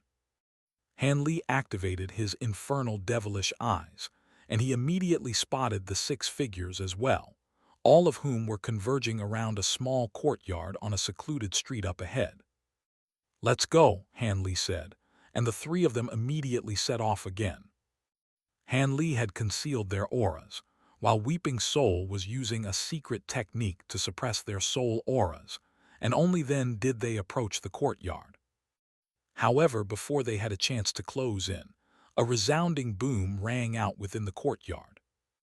A burst of radiant, golden light erupted in all directions, forming a vortex of golden light that proliferated outward in all directions to raise the entire courtyard to the ground. Han Li's trio immediately stopped in their tracks before ducking behind a large tree for cover. From there, Han Li watched as the 6 cloaked figures flew out into the surrounding area to form an encirclement around what was once the courtyard. As the golden light continued to spread outward, Han Li suddenly detected a familiar aura within it, and he murmured to himself, "It's him, not Jin Tong." "Who is it, master?" Xiaobai asked in a puzzled manner, and as soon as his voice trailed off, the smoke settled to reveal a golden-robed young man. It was none other than the great Encompassment stage gold, devouring Immortal, Klin. "You sure are persistent, I'll give you that," Klin sighed in an exasperated manner. "There's no need for violence, fellow Taoist. We really are only here to invite you to attend the Bodhi banquet. Just return with us to the heavenly court, and you'll see that we're telling the truth." Han Li turned to discover that it was a black-robed woman who had spoken, and Weeping Soul's brows furrowed slightly in befuddlement upon hearing this. They're from the heavenly court. Weren't they supposed to be cultivators of the 9 Origins Temple? Han Li was also very perplexed. "You think I'll fall for that again? Placing my trust in the heavenly court is how I ended up in the Ian Pagoda," Glynn scoffed. There must have been some misunderstanding in the past, the black-robed woman said in an emotionless manner. Don't treat me like an idiot. I want nothing to do with any of you, so you can all go now, Glynn harumphed coldly. Fine, we tried to be civilized, but you clearly insist on forcing our hand, the black-robed woman replied in a cold voice, then swept a sleeve through the air to release a cloud of crimson mist above Glynn. At the same time, countless tiny specks of red light began to appear over the ground, and a colony of red fire ants burrowed their way out of the earth, reducing everything in their wake to molten lava. It's her, Hanli exclaimed in a surprised manner upon seeing this. Who is she, master? An old romantic partner of yours? Xiaobai asked. Quit spouting nonsense, Hanli snapped as he gave Xiaobai a firm flick to the forehead. Her name is Kai Meng, and she's a great encompassment cultivator with mastery over the laws of fire. Do not take her lightly. Xiaobai massaged his own head as he continued to observe the unfolding confrontation. The fire ants had surrounded the entire area, but they stopped around 100 feet short of Glynn, and it was unclear whether they had stopped under Kai Meng's instructions, or if they had stopped out of their innate fear of gold-devouring beetles. Hurry up and get him. We've already wasted more than enough time. A tall man with an elderly voice snapped, and it was clear that he had a rather short temper. With that, all of the cloaked figures aside from Lan Yan sprang into action. The tall man was the first to strike, sweeping a sleeve through the air to release 7 or 8 almighty ghostly monarchs that pounced at Glynn in unison. So he's the cultivator of soul-related law powers that I detected earlier. His powers are similar to mine, but he's not blessed with the innate attributes that I possess as a Xing beast, so he's gone down an inferior path to mine, Weeping Soul said in a smug manner. Glynn wasn't fazed in the slightest as he took a step forward, and his foot landed with the sound of a falling mountain. A burst of golden light erupted in all directions from beneath his feet, scattering all of the fire ants that were converging toward him. At the same time, he threw a punch forward, and a burst of fiery, golden light erupted out of his fist to engulf all of the ghostly monarchs, tearing them to shreds amid a chorus of ghastly howls. Immediately thereafter, a vast expanse of scorching fire came crashing down from the crimson cloud above, instantly inundating his entire body, and at the same time, a giant, golden sword that was over 1,000 feet in length came plunging down from the heavens, splitting the crimson flames before striking Glynn. The sword struck Glynn on the shoulder, drawing blood and forcing him down to one knee. He gave a muffled groan, but he was able to stand up under the weight of the giant's sword, and the wound on his shoulder was already beginning to heal. The wielder of the sword was a short, black-robed man, and he gave a cold harumph upon seeing this, then forced his sword with even greater force. Glynn shuddered under the weight of his sword, but managed to remain on his feet on this occasion. Is that all you've got? He sneered. I've always heard that gold-devouring immortals possess indestructible bodies, but it seems like you're nothing special, Kai Meng jeered as she swept a sleeve through the air, and a large swathe of fire ants quickly crawled onto Glynn's body, leaving behind charred black trails on his skin. A burst of strange, golden ripples erupted out of Glynn's body to shake off all of the fire ants, and the giant sword on his shoulder also shuddered violently before being sent flying back. Immediately thereafter, he stomped a foot down onto the ground, launching himself up into the air like a speeding arrow with the intention of fleeing the encirclement. However, as he did so, the sky above suddenly darkened, and a massive ghost formed by black mist emerged from the clouds overhead to swallow him whole. As soon as he entered the ghost's mouth, Glynn was immediately struck by a rush of dizziness, and before he had a chance to react, a series of semi-transparent, gray chains converged from all directions before passing directly through his body. The gray mist swirling around the chains surged into his body, striking him with a bone-chilling sensation, and it was as if all of his immortal spiritual power had been frozen solid. The attacks from the other black-robed figures fell upon him immediately thereafter, and even though he was caught off guard by this turn of events, he was able to withstand the barrage of attacks just fine. His body really is as powerful as the rumors suggest, but once I've destroyed his spiritual sense, he'll be reduced to a mindless husk that's completely at our mercy, the tall, black-robed man said, then pulled out a black flute that he brought to his lips. A sense of foreboding immediately welled up in Han Li's heart upon seeing this. In the next instant, the tall man blew into the flute, and all of the runes on it lit up as a burst of peculiar sound waves proliferated through the air in all directions. Glynn's calm expression instantly became distorted with pain as soon as the sound waves reached him. He felt as if an invisible saw had suddenly appeared in his consciousness, and it was rapidly swinging back and forth, attempting to slice his soul and consciousness into two. Glynn regarded his own soul to be above average in power even among great encompassment cultivators, yet it was made to appear extremely fragile in the face of the flute's power. The sound produced by the flute was gradually becoming higher and higher in pitch at the tall man's behest, and the saw transformed into countless sharp spikes that began drilling into Glynn's soul, causing him to let loose an involuntary howl of agony. Even though Han Li was already mentally prepared, the three of them were also affected by the sound of the flute. As a cultivator of similar law powers to the tall man, Weeping Soul was the least susceptible of the three, while Han Li was also able to ward off the flute's debilitating effects decently well thanks to his tremendous spiritual sense. However, Xiaobai had only inherited the power of the ink-eyed Pixiu for a short time, and even though he was forcing himself not to make any sounds, the trembling of his body clearly indicated his discomfort. A concerned look appeared on Weeping Soul's face upon seeing this, and a vertical eye surfaced on her glabella, following which two beams of red light emerged from within before shooting into Han Li and Xiaobai's glabellas to lessen their discomfort. Right at this moment, Kai Meng's voice suddenly rang out.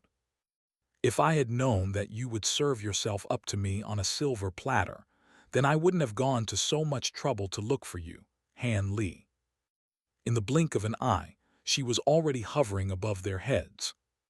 Seeing as their cover had already been blown, Han Li emerged from hiding with Xiaobai and Weeping Soul, and the three of them rose up into the air.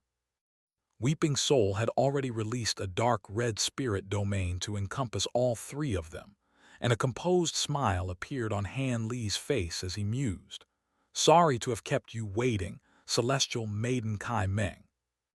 "Fellow Taoist Han," Lan Yan exclaimed upon catching sight of Han Li from afar. Kai Meng took a moment to examine Han Li, and a hint of surprise appeared in her eyes upon detecting his aura. Not much time had passed since their previous encounter, yet he had already managed to reach the great encompassment stage during this time. However, she then quickly regained her composure as she scoffed, "So what if you've reached the great encompassment stage? You're still nothing more than a newborn chick that hasn't even severed a single corpse soul. I'm not letting you get away again." After reaching the early great encompassment stage, one could make further breakthroughs with each corpse soul that was severed, and upon severing all three corpse souls, one would become a Tao ancestor. Each corpse soul severance was an extremely perilous process, but a successful severance would grant one a significant boost in power, unlike any previous breakthrough made below the great encompassment stage.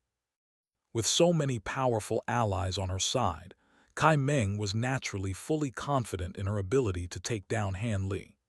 The only thing that she had to be wary of was that strange secret technique that he had used to escape from her last time.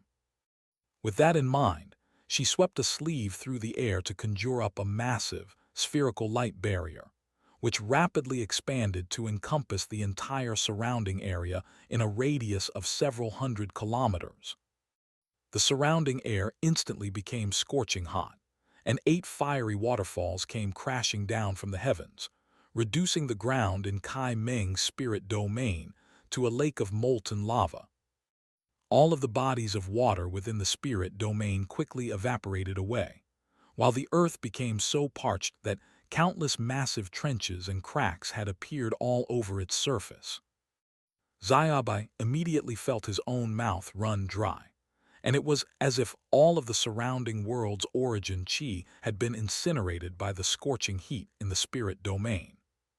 "She seems like quite a pain to deal with," Xiaobai remarked. "Looks like she wasn't using her full power at all during our last encounter," Han Li said as his brows furrowed slightly. "Elder Zai Tang, I'll leave that gold-devouring immortal to you and Elder Giant Q. Everyone else, help me capture this man," Kai Meng ordered. The tall man with the soul-scattering ghost flute and the wielder of the golden sword both gave an affirmative response, while the other 2 black-robed figures flew over to Kai Meng's side. "Weeping Soul, go and help Klin," Han Li instructed, and Weeping Soul nodded in response before turning to depart. "You think you can just come and go as you please in my spirit domain?" Kai Meng snapped in a furious manner, and a fiery giant that was over 1,000 feet tall slowly emerged from the lake of bubbling lava down below, wielding a massive, fiery sword as it stood in Weeping Soul's path. Weeping Soul gave a cold harumph upon seeing this, and she summoned her newly acquired infernal ghost claw before sweeping it through the air, unleashing several black claw projections that tore the fiery giant to pieces. A pleased look appeared on her face as she looked down at the infernal ghost claw, while the dismembered fiery giant disintegrated back into molten lava that flowed into the lake. "There's more where that came from." Kai Meng scoffed as one fiery giant after another rose up from the lava lake at her behest, storming at Han Li's trio while swinging their massive swords through the air.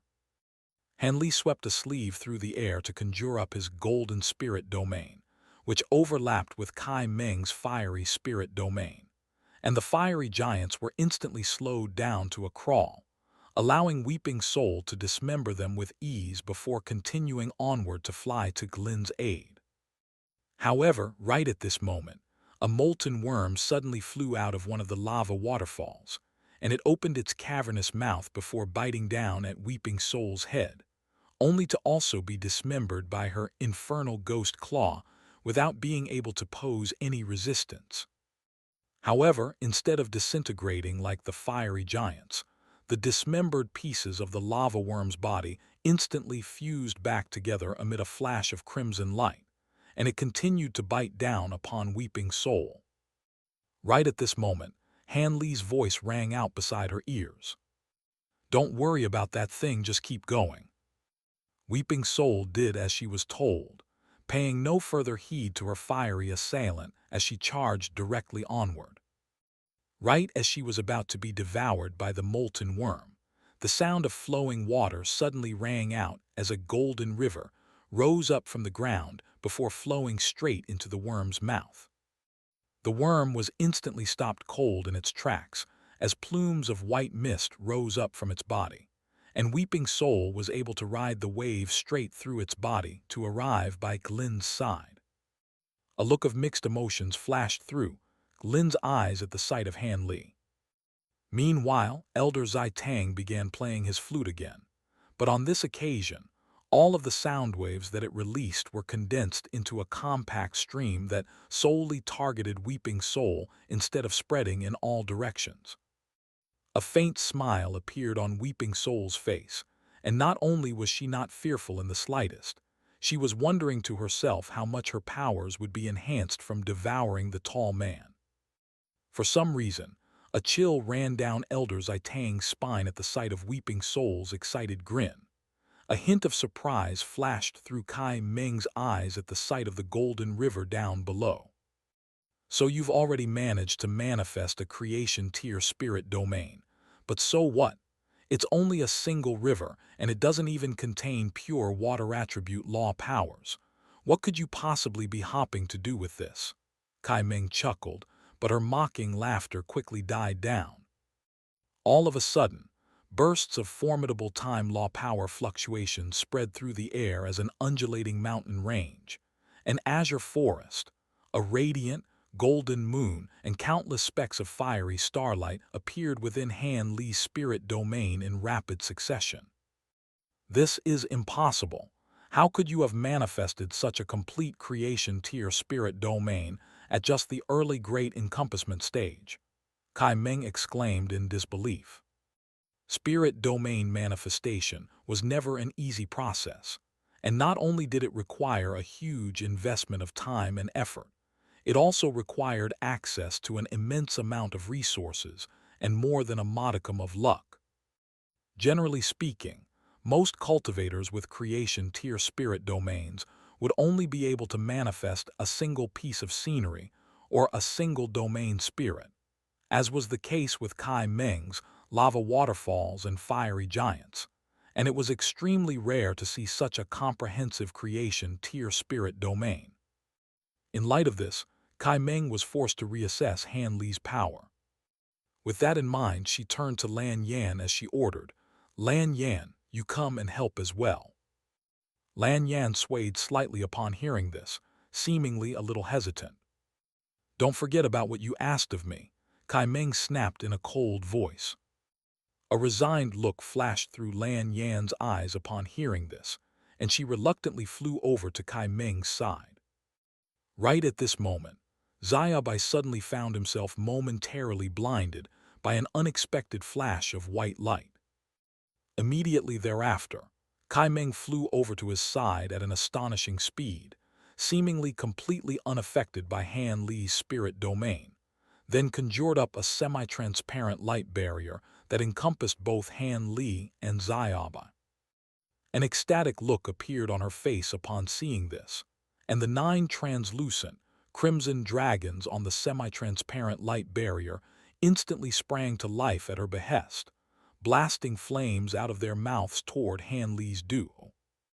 An agonized howl rang out, and Kai Ming's expression changed drastically as she hurriedly restrained the power of the 9-dragon divine fire dome, only to discover that the 2 black-robed figures accompanying her were currently trapped within the dome. Their robes had been incinerated, and both of them had suffered severe burns. "What happened?" Kai Ming exclaimed in a bewildered manner. "You really thought I'd fall prey to that dome of yours again?" Han Li's mocking voice rang out from nearby, following which he arrived before Kai Ming in the blink of an eye, then lashed out with an azure bamboo cloudswarm sword. All she had time to do was raise an arm to protect herself before she was sent flying by Han Li's sword. A jolt of numbness shot through her entire body, while a burst of sharp pain flared up along her arm, and she tumbled through the air for tens of thousands of feet before finally managing to steady herself. However, before she had a chance to catch her breath, a shower of fiery, millstone-sized meteors came crashing down upon her. She immediately attempted to take evasive measures, only to discover that a series of azure vines had wound themselves around her ankles, locking her firmly into place. Her immediate reaction was naturally to free herself from the restraints, but her movements had suddenly become extremely sluggish, leaving her with insufficient time to make any hand seals. In this dire situation, she let loose a loud cry as her aura erupted outward, forming a ring of scorching flames around her. This was her nascent flame, and as soon as it was released, it immediately resonated with her fiery spirit domain, causing the lava waterfalls to converge toward her to clash against the meteor shower raining down from the sky. The azure vines around her ankles were also forced back by her nascent flame, and she immediately rose up into the air to distance herself from the azure forest.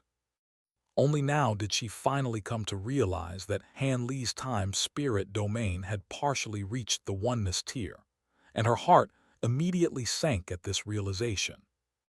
What are you two just standing there for? Hurry up and release your spirit domains to counteract his spirit domain." She snapped at the two black-robed figures as she withdrew her 9-dragon divine fire dome. The two of them were aware of the peril that they were in, and they exchanged a glance with each other before releasing their spirit domains in unison. A layer of black light emerged over both of their bodies, then fused together to form a black light barrier that expanded outward to overlap with the spirit domains of Han Li and Kai Meng. The entire landscape enshrouded within the black light barrier shuddered violently before sinking around 10 feet into the ground, and Han Li and Xiaobai also sank down into the ground by the same margin. Elsewhere, Weeping Soul was locked in battle against Elder Zitang, the latter of which had taken on a ghastly form with a layer of white bone over his face, and as he continued to play the soul-scattering ghost flute, wisps of black mist began to rise up from the cracked earth, forming a massive city. The city was riddled with thorns and spikes, and there were human heads hanging everywhere. The word Fengdu was inscribed upon it in antiquated text, and an extremely formidable baleful aura was constantly emanating from it. 1.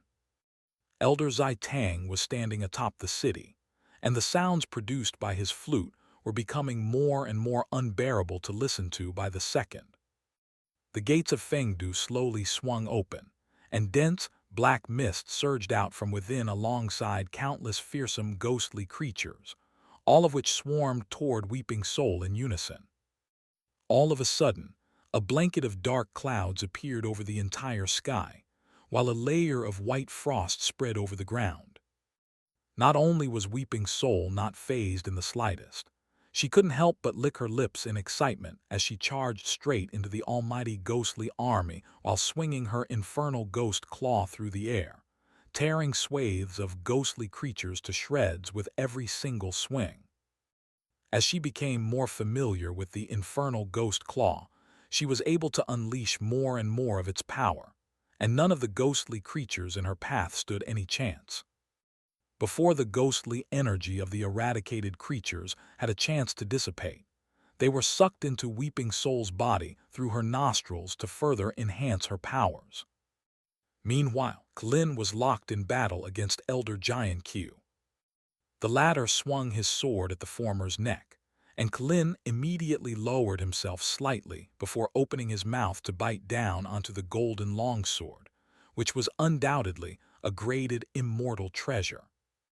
A loud crack rang out as the longsword was shattered, and a large chunk had been bitten out of it. "How dare you?" Elder Giant Q roared in a furious manner, distraught over damage to his sword. Glyn backed away with a cold expression, while chewing on the chunk of sword in his mouth.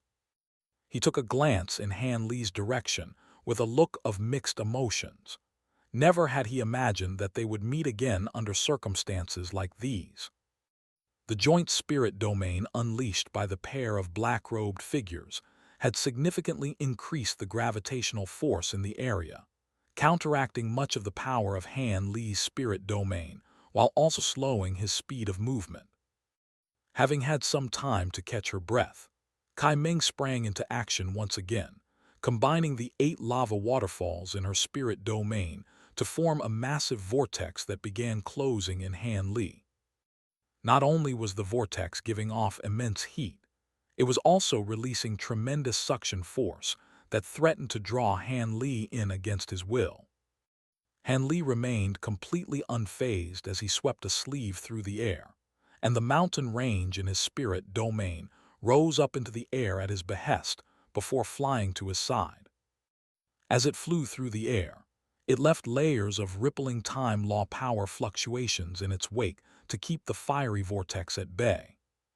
The 2 black-robed figures were standing directly beneath the mountain range, and they experienced a moment of sluggishness in their spiritual sense as the time law power fluctuations washed over them. By the time they returned to their senses, the mountain range had already fallen upon them. The mountains had no substantial form, so they weren't all that heavy, but the eastern vicissitudes divine tree growing upon them did have a substantial form, and their root systems extended out of the mountains to bind the pair of black-robed figures. The roots pierced through their skin and into their bodies, causing them to cry out in pain before falling silent, and their combined spirit domain quickly faded away, leaving Kai Meng to look on with a grim and agitated expression.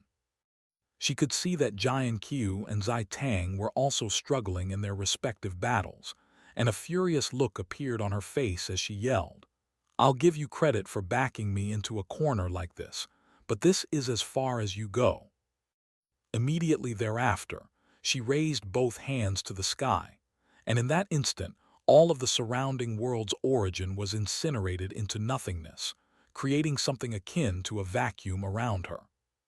Her flowing, red locks rose up into the air, while golden flames erupted out of her eyes, giving her the appearance of an ancient deity of fire with terrifying energy fluctuations surging out of her body. With a casual wave of her hand, she released a golden flame that resembled a flower petal, sending it flying directly toward Han Li. In response, Han Li channeled his heavenly baleful purgatory arts before throwing a punch in retaliation, unleashing a massive fist projection to clash against the fiery flower petal. A resounding boom rang out as the golden flower petal passed through the fist projection, without any trouble before continuing on toward Han Li. Han Li's brows furrowed slightly upon seeing this, and he slashed his azure bamboo cloud swarm sword through the air, unleashing an arc of golden lightning that struck the flower petal to scatter it into countless specks of golden fire. Through the golden flames, Han Li could see that an enormous, fiery, golden flower had appeared behind Kai Meng, with its petals fanned out behind her like the canopy of a peacock. "You can be proud of yourself for forcing me this far. Now, it's time for you to die," Kai Meng declared in a cold voice. Her eyes had transformed into two radiant orbs of red light that seemed to have boundless seas of fire burning within it. And in the next instant, countless golden flower petals detached themselves from the giant flower behind her to fill the entire sky. The temperature around her spiked drastically, to the point that even the air itself was being incinerated, while the surrounding earth was rapidly melting away into more molten lava. Han Li's expression remained unchanged, as he condensed his own spirit domain to encompass an area of only several hundred feet around him. Following which the moon above his head began to revolve at his behest, while a storm of golden sand rose up from the mountain range below.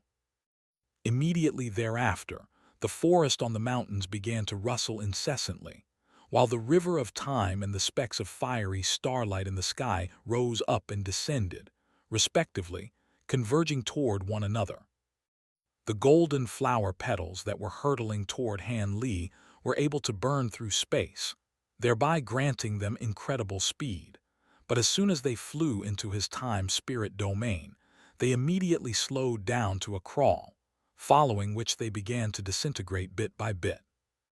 The short distance of only several hundred feet somehow proved to be an insurmountable obstacle for these golden flower petals, and with each agonizing inch that they managed to advance, a bit more of their power would be stripped away. By the time the flower petals finally reached Han Li, all that remained of them were tiny specks of light that resembled feeble fireflies. "Impossible," Kai Meng exclaimed in incredulity. From her perspective, it looked as if Han Li's spirit domain had slowly whittled away the power of her flames. But in reality, what had happened was that the flames had simply been reverted back in time to their initial form by the power of his five-elemental illusory world.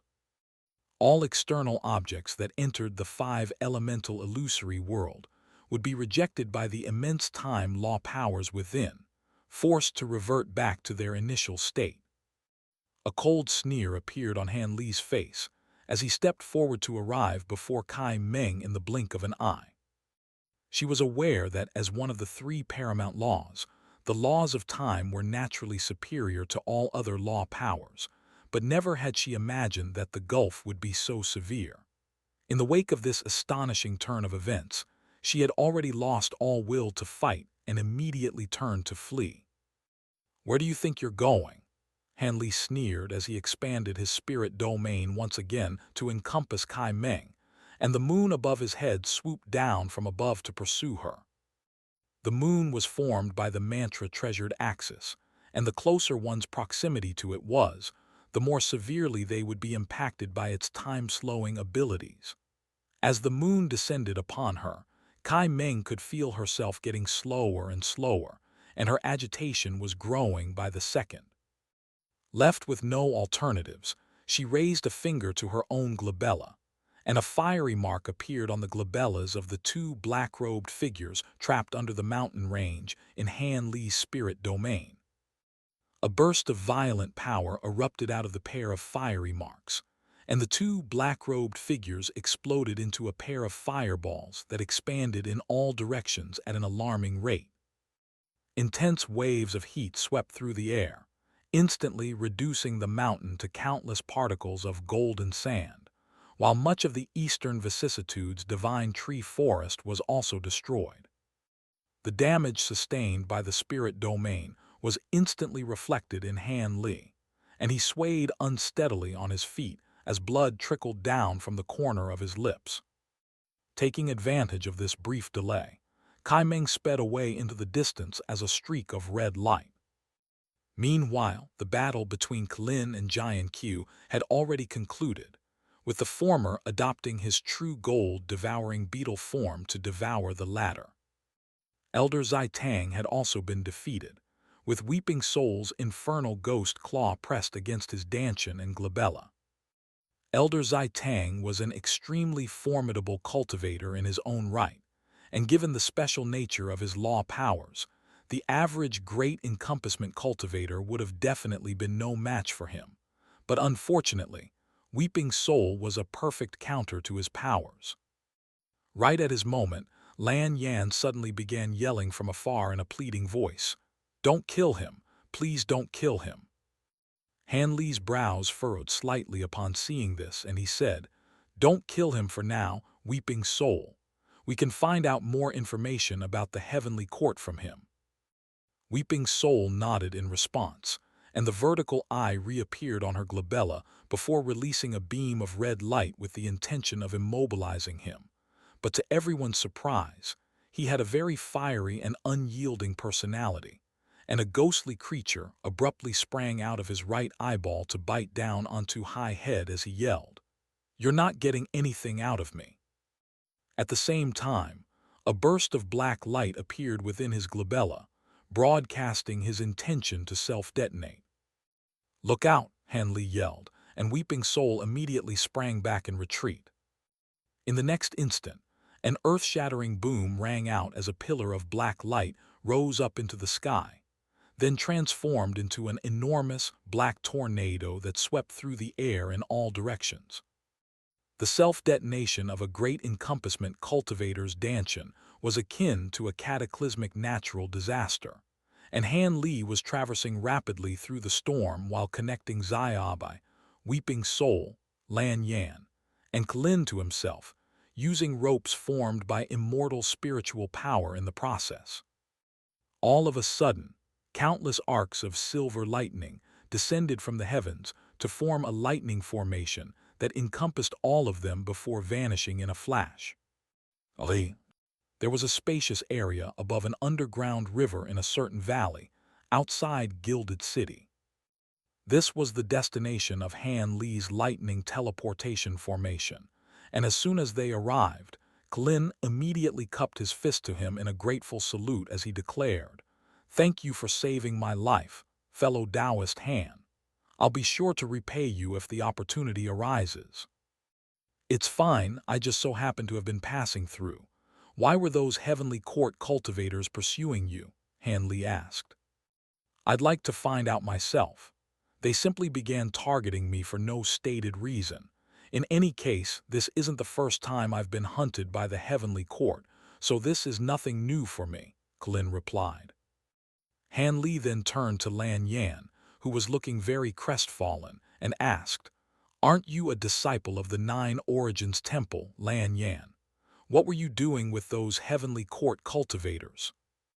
I wanted to save my brother, Lan Yan replied with a sullen expression. Lan Yuanzi, what does this have to do with him? Han Li asked. Right now, all that remains of my brother is a fragment of his soul. After returning to the temple, I tried everything I could to save him, but none of it worked. I found out that Elder Zai Tang was capable of resurrecting my brother, so I turned to him for help. They learned that I had met Klin in the Ian Pagoda and was familiar with his aura, so they used me to track him, and that's why I was with them, Lan Yan explained. A hint of killing intent flashed through Klin's eyes upon hearing this. Do you know why those people were hunting fellow Taoist Klin? Han Li asked. I do not. They were just using me as a tool, so of course they weren't going to tell me anything, Lan Yan sighed. Fellow Taoist Han, do you still recall Hua Yangzi and those other people that we encountered in the Ian Pagoda? Glyn suddenly asked. Han Li immediately realized what he was implying, and a peculiar look appeared on his face as he asked, Are you suggesting that they want to capture you to extract your law threads? Why speculate when we can just find out? Weeping Soul suddenly interjected. Everyone turned to her with perplexed expressions, and instead of offering an explanation, Weeping Soul reopened the vertical eye on her glabella, following which a beam of dark red light shot out from within. Within the beam of light was a soul fragment that was struggling violently against a dark red chain, and it was identical in appearance to Elder Zai Tang. How did you manage to secure this soul fragment? He already detonated his own nascent soul and summoned that creature to devour his soul, Glyn exclaimed. I have my ways, Weeping Soul replied in a smug manner. Glyn didn't pry any further, but it was clear that he was still very curious. She's a Xing beast that possesses innate yin soul law powers, so this is no difficult task for her, Han Li explained with a smile, and the look of despair on Lan Yan's face instantly turned to one of renewed hope upon hearing this. Han Li noticed the change in her expression, but he didn't address it as he turned to Weeping Soul and said, Take a look and see what you can find. Weeping Soul nodded in response, and a translucent, crimson thread shot out of her glabella before piercing straight into Zai Tang's soul fragment, causing it to instantly fall still. Moments later, Weeping Soul's brows furrowed slightly as the translucent, crimson thread flew back into her vertical eye, following which Zai Tang's soul fragment disintegrated into nothingness. What did you see? Xiaobai asked. He erased most of his own memories during his self-detonation, and the memories that are left are all very fragmented. However, the parts about Glyn are still quite clear, and it seems like Glyn isn't their only target, Weeping Soul replied. What do you mean by that? Han Li asked. According to his memories, it seems like the Heavenly Court is currently searching for cultivators with special law powers to capture. As a gold-devouring immortal, Glyn possesses the very rare devouring law powers, and that's why they were onto him, Weeping Soul explained. Does he know why they're going after cultivators like this? Han Li asked. I wasn't able to find the answer in his memories, so he was most likely just following orders as well, Weeping Soul replied. A contemplative look appeared on Han Li's face upon hearing this. Weeping Soul flipped a hand over to produce a black storage bracelet, which she refined momentarily before searching around inside to find the soul-scattering ghost flute. Looks like you were meant to be mine, Weeping Soul murmured to herself as she examined the flute with a joyful expression. All of a sudden, Lan Yan fell to her knees and said, Fellow Taoist Han, fellow Taoist Weeping Soul, I have something to ask of you. Weeping Soul was rather startled by this, but Han Li already knew what request Lan Yan was going to make. You want fellow Taoist Weeping Soul to help you save Lan Yuanzi, right? He asked. Please help me, fellow Taoist Weeping Soul. I'll do anything, Lan Yan implored in a trembling voice as she kowtowed to the ground. Weeping Soul's brows furrowed slightly as he turned to Han Li, who gave her a slight nod. I can help you, but I've never done anything like this before, so I can't guarantee success, Weeping Soul said. Lan Yan raised her head to look at Weeping Soul with a hesitant expression, but a look of resolve then appeared in her eyes as she said, "As long as you're willing to help me, I'll be eternally grateful to you. As for whether you succeed or not, I'll leave that to fate." "All right, in that case I can help you, but if my master needs anything from you in the future, you know what to do, right?" Weeping Soul replied. "I'll do anything. Even if he wants my life, I'll give it up without any hesitation," Lan Yan promised in a solemn manner. "Do you have any plans at the moment, fellow Taoist Lin?" Han Li asked. "I came to the greater golden origin immortal region because I had sensed the aura of another gold devouring immortal here. Even though there's been a slight hiccup, I'm still going to stick to my original plan and travel to Nine Origin City," Lin replied. "In that case, we have the same destination in mind. How about we go there together?" Han Li proposed. A contemplative look appeared on Lin's face upon hearing this, and Han Li made no effort to try and hurry him. Given how cautious Lin, the more he tried to convince him, the more suspicious he would become. "Why invite him to travel with us? He doesn't look like a very good person to me," Xiaobai asked through voice transmission. "The other gold-devouring immortal that he's referring to has to be Jin Tong, so if he's with us, it'll be far easier for us to track Jin Tong down," Han Li replied. "Oh, so it's for boss's sake. In that case it's fine," Xiaobai replied with a nod. "It would certainly be safer for all of us to travel together, but wouldn't it be more likely for us to be exposed traveling in a group like this? Also, Kai Ming now has a way to track me. Are you not worried that you'll get swept up in my mess?" Lin asked. "Your concerns are unnecessary, fellow Taoist. If you agree to accompany me, then all you need to do is hide in my domain treasure, and I assure you that Kai Ming won't be able to track you," Han Li replied with a smile. "In that case, I'll be in your care, fellow Taoist Han," Lin said. "There are many formations in my domain, so I'll have to ask you to stay in the bamboo pavilion inside and not go anywhere outside of that," Han Li said. "That's fine by me," Lin replied with a nod. Han Li swept a sleeve through the air to conjure up a door of silver light, which led straight into the second floor of the newly constructed bamboo pavilion near the spirit medicine garden. Lin cupped his fist in a grateful salute, then stepped inside. "Don't mention it. You and I are both members of the Reincarnation Palace, and I was the one who recruited you, so it's only right that I provide you with some guidance as you move up the ranks.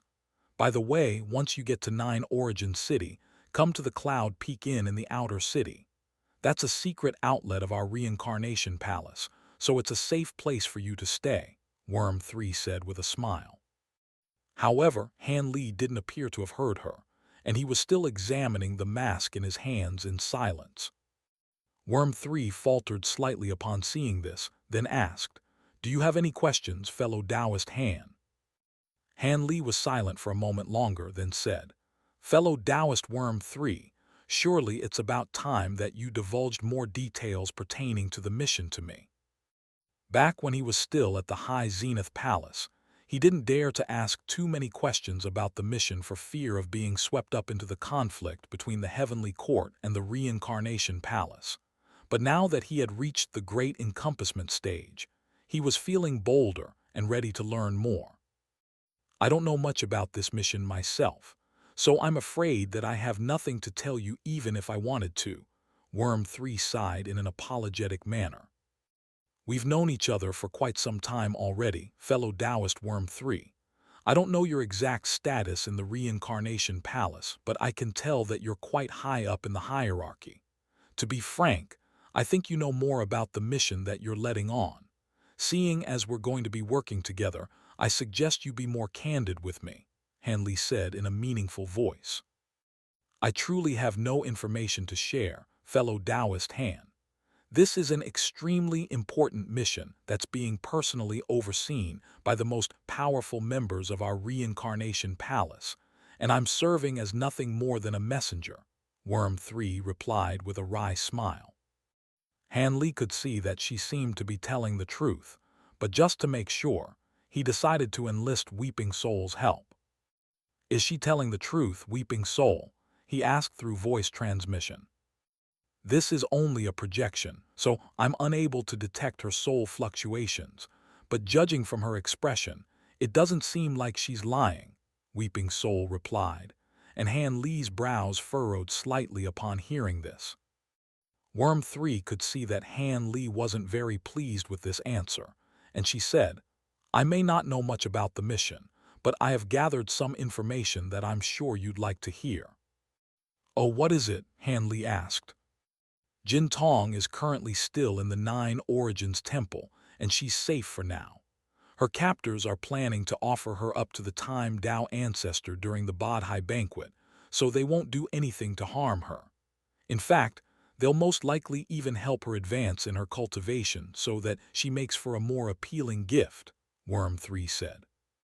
He had already learned the Nine Origins Temple's objective for capturing Jin Tong, but it was still a relief to have the matter confirmed by Worm 3. The higher-ups seem to want you to do something before they reveal to you Jin Tong's location and the way to save her, but I haven't been told exactly what it is that they want you to do, Worm 3 continued. Thank you for gathering this information for me, fellow Taoist Worm 3, Han Li said as he cupped his fist in a grateful salute. At the same time, he couldn't help but wonder exactly what it was that the Reincarnation Palace wanted him to do. Right now, you're a core member of our Reincarnation Palace. We do tend to be a rather mysterious organization, but we definitely won't try to plot against our own members, so you can rest assured, fellow Taoist Han, Worm 3 said. Of course, otherwise I wouldn't have joined, Han Li replied with a nod.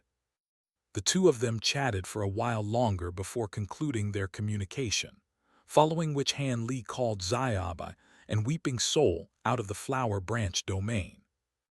After that, he replaced the crimson mask on his face with his black mask, and a burst of black light instantly emerged from the mask to envelop his entire body. Weeping Soul and Xiaobai were stunned to discover that they were no longer able to detect Han Li's aura with their spiritual sense, as if he had vanished into thin air. The concealment effect of this black mask is even better than my heaven-moving talisman, Xiaob praised. Han Li was also quite pleased with the abilities of the black mask, and he used it to adopt a disguise, transforming into a tall and imposing man with a thick beard. Let me borrow some of your power, Weeping Soul, Han Li said as he laid a hand onto Weeping Soul's shoulder, devouring some of her power through the palm of his hand. After absorbing some of Weeping Soul's power, he closed his eyes momentarily, and a layer of black light that gave off a ghostly aura quickly appeared over his body. It was identical to Weeping Soul's soul, and anyone would be fooled into thinking that he was a cultivator of ghostly arts. An incredulous look appeared on Xiaobai's face upon seeing this, and Weeping Soul was also astonished. Not only had Han Li's physical form changed, even the aura emanating from his soul had been altered by the black mask. This mask can absorb the energy of others to use as disguise, making for a far more convincing disguise than just the alteration of one's physical appearance, Han Li explained. You'll be a lot safer now with this mask at your disposal, Master. Are we going to Nine Origin City from here? Xiaobai and I don't have concealment abilities of this caliber, so we'll just stay in the Flower Branch domain so we don't attract any trouble, Weeping Soul said. Keep an eye on Glin and Lan Yan for me. Glin's physical constitution is extremely formidable, but the souls of gold-devouring immortals are relatively weak, so your powers are perfect to keep him in check, Han Li instructed. You can count on me, Master, Weeping Soul replied, and Xiaobai was already eager to show that he was up to the task. Han Li sent the two of them back into the Flower Branch domain, then quickly returned to Gilded City through one of its western entrances. The city was as serene as ever, and many of the cultivators in the city were discussing the Sun-Moon Pavilion auction. It was clear that the Sun-Moon Alliance had suppressed the disturbance caused by the battle just now, and that came as a relief to Han Li. From there, he set off toward the eastern part of the city. The central region of the city was riddled with shops, most of which were primarily golden in color, making for a very opulent sight to behold. Gilded City was an enormous place, and Han Li flew for close to half a day before arriving in front of a golden palace in the eastern part of the city. Hanging above the entrance of the city was a plaque that read Sun Moon Boathouse, and there were many people entering and exiting the establishment. Han Li stepped inside, arriving in a half that was several thousand feet in size, with everyone making their way deeper into the hall. At the very rear of the hall were dozens of entrances, above each of which was a name of a place in the greater Golden Origin Immortal region. 9 Origin City, Golden Origin City, and 100 Creation City were among these names, and those 3 entrances were also the most popular ones. Han Li began making his way toward the 9 Origin City passageway. The Sun-Moon Boathouse was a transportation business under the Sun-Moon Alliance. The Alliance had invented a special type of flying boat called the Sun-Moon Flying Boat, which could draw upon the power of celestial bodies to fly at incredible speeds, making them perfect for transporting goods and customers between all of the important cities of the greater Golden Origin Immortal region. Not only were Sun-Moon flying boats extraordinarily fast, they were far cheaper to access than teleportation formations, making them very popular among the less financially privileged. There were teleportation formations leading to 9 Origin City from Gilded City, but all of them were under the control of the Heavenly Court. Given all of the unrest in the immortal realm, the Heavenly Court was being extra vigilant in its examination of teleportation formations, so even with this black mask, Han Li didn't want to take the risk. On top of that, a Sun-Moon flying boat was more than fast enough to get him to 9 Origin City within 30 years. Han Li stepped into the 9 Origin City entrance, and after passing through a long corridor, he arrived in a hall that was over 300 feet in size. There were many chairs in the hall, some of which were already occupied, and there were also 2 blue-robed Sun-Moon Alliance cultivators present. Han Li was approached by a blue-robed, middle-aged man upon entry, who cupped his fist in a salute as he asked, "Are you traveling to 9 Origin City, fellow Taoist?" "That's right," Han Li replied with a nod. He had suppressed his own cultivation base to the Golden Immortal stage in order to not attract attention. "You came at the perfect time, fellow Taoist. The boat to Nin Origin City departs once a month, and the next one is scheduled to depart tomorrow," the man said with a faint smile. "That is indeed great timing. How much will it cost?" Han Li asked. Before the Sun-Moon Alliance cultivator had a chance to reply, Han Li was approached by a group of 4 cultivators, one of whom proposed, "Would you be interested in purchasing a ticket for a large room with us, fellow Taoist? We can save a lot of immortal origin stones by splitting the costs among the 5 of us." All 4 of them were at the Golden Immortal stage, and they were led by a gray-robed elderly man. He was accompanied by a black-robed young man who appeared to have been 20 years of age at most, a red-robed young man with a voluptuous figure and beautiful facial features, and an elegant woman in a white nun robe. Despite her attire, the woman in white had a head of long hair and a white longsword strapped to her back, both of which were rather unbefitting of a nun. Han Li was immediately rooted to the spot at the sight of the 4 cultivators, because he recognized all of them aside from the black-robed young man. Upon entering the room, he looked around to discover that the area was abundant with spiritual qi, and there seemed to be restrictions set up around the pavilion. These restrictions naturally weren't enough to contain him, but he wouldn't be able to break the restrictions without alerting Han Li, and given the power that Han Li had displayed, he wasn't confident in his chances in a battle. With that in mind, he made his way over to the bed in the room and sat down with his legs crossed to meditate.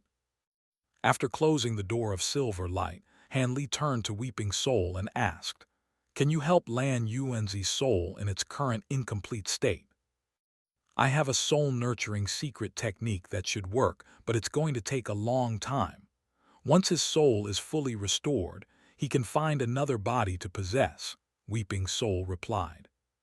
"Thank you, fellow Taoist Weeping Soul," Lan Yan said as tears of joy welled up in her eyes. "If you want to thank someone, then thank my master," Weeping Soul replied. "Thank you, fellow Taoist Han," Lan Yan hurriedly said as she extended a grateful bow. Han Li was just about to respond when he suddenly sensed something, and he swept a sleeve through the air to conjure up the door of silver light once again, this one leading into the original bamboo pavilion in the flower branch domain. "You can go in the domain with them, Weeping Soul. I'll leave Lan Yuanzi's soul to you," Han Li said. Weeping Soul nodded in response before stepping through the door of light, followed by Lan Yan and Xiaobai. Following their departure, Han Li closed the door of silver light, then put on his reincarnation palace mask, which projected a screen of crimson light in front of him.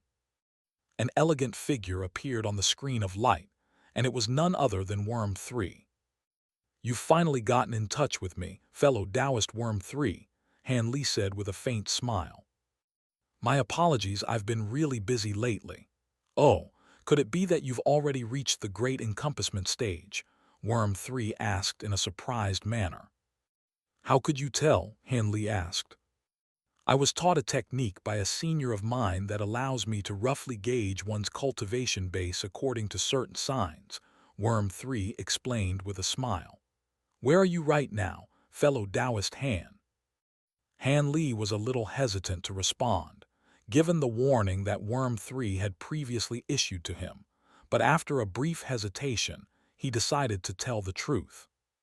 "I've already entered the greater Golden Origin Immortal region, because I have some things to do here." Worm 3 could sense Han Li's apprehension, and she smiled as she reassured, "That's fine. The situation in the greater Golden Origin Immortal region has changed, so it's fine for you to be here." Han Li raised an eyebrow upon hearing this. It sounded like she was also in the greater Golden Origin Immortal region. "Has the mission finally begun?" Han Li asked. "That's right. Where are you in the greater Golden Origin Immortal region right now? Would you be able to reach 9 Origin City in 30 years? Worm 3 asked. Han Li took a moment to calculate the distance between Gilded City and 9 Origin City, then nodded as he replied, "That shouldn't be a problem." "Good. Also, now that you've reached the Great Encompassment stage, you can have this," Worm 3 said as she made a hand seal, and a black mask appeared in the item teleportation formation in front of Han Li. The mask was identical in style to the mask that Han Li was currently wearing, and the alias was still the same as well. "In our reincarnation palace, we have a hierarchy of masks that goes blue, azure, red, and black, in ascending order. Only those with black masks are considered to be true core members of our reincarnation palace," Worm 3 explained. "Does that mean the reincarnation palace wants to instate me as a core member?" Han Li asked as he picked up the mask. "That's right. Our palace master has heard much about you, and he's been meaning to summon you for an audience, but he's been too busy. However, he's always had the intention of instating you as a core member. Only those who possess exceptional aptitude and have made significant contributions to our reincarnation palace get the chance to be instated as core members, so this is an important matter. Given that you were able to reach the Great Encompassment stage in such a short time, you're definitely not lacking in aptitude, but you are a little lacking in the contributions department. Our palace master was originally planning to promote you after the 9 Origins Temple mission, but given all of the powerful cultivators in the 9 Origins Temple, there's a chance that a crimson mask won't be able to conceal your aura properly. So he made an exception and instructed me to bring you this black mask early. With a black mask, your safety should be assured, and you'll officially be promoted after the mission, Worm 3 explained. Han Li's heart stirred slightly upon hearing this.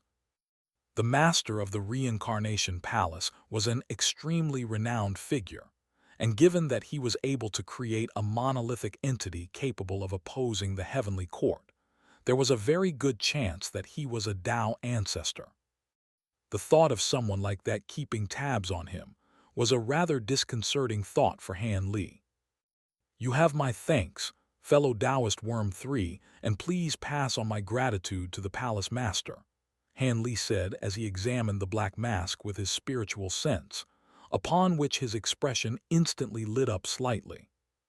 Even though the black mask was clearly in his grasp, it was completely undetectable to his spiritual sense. Sure enough, the black mask's aura concealment properties were far better than those of the crimson mask, and it was truly worthy of the core members of the Reincarnation Palace.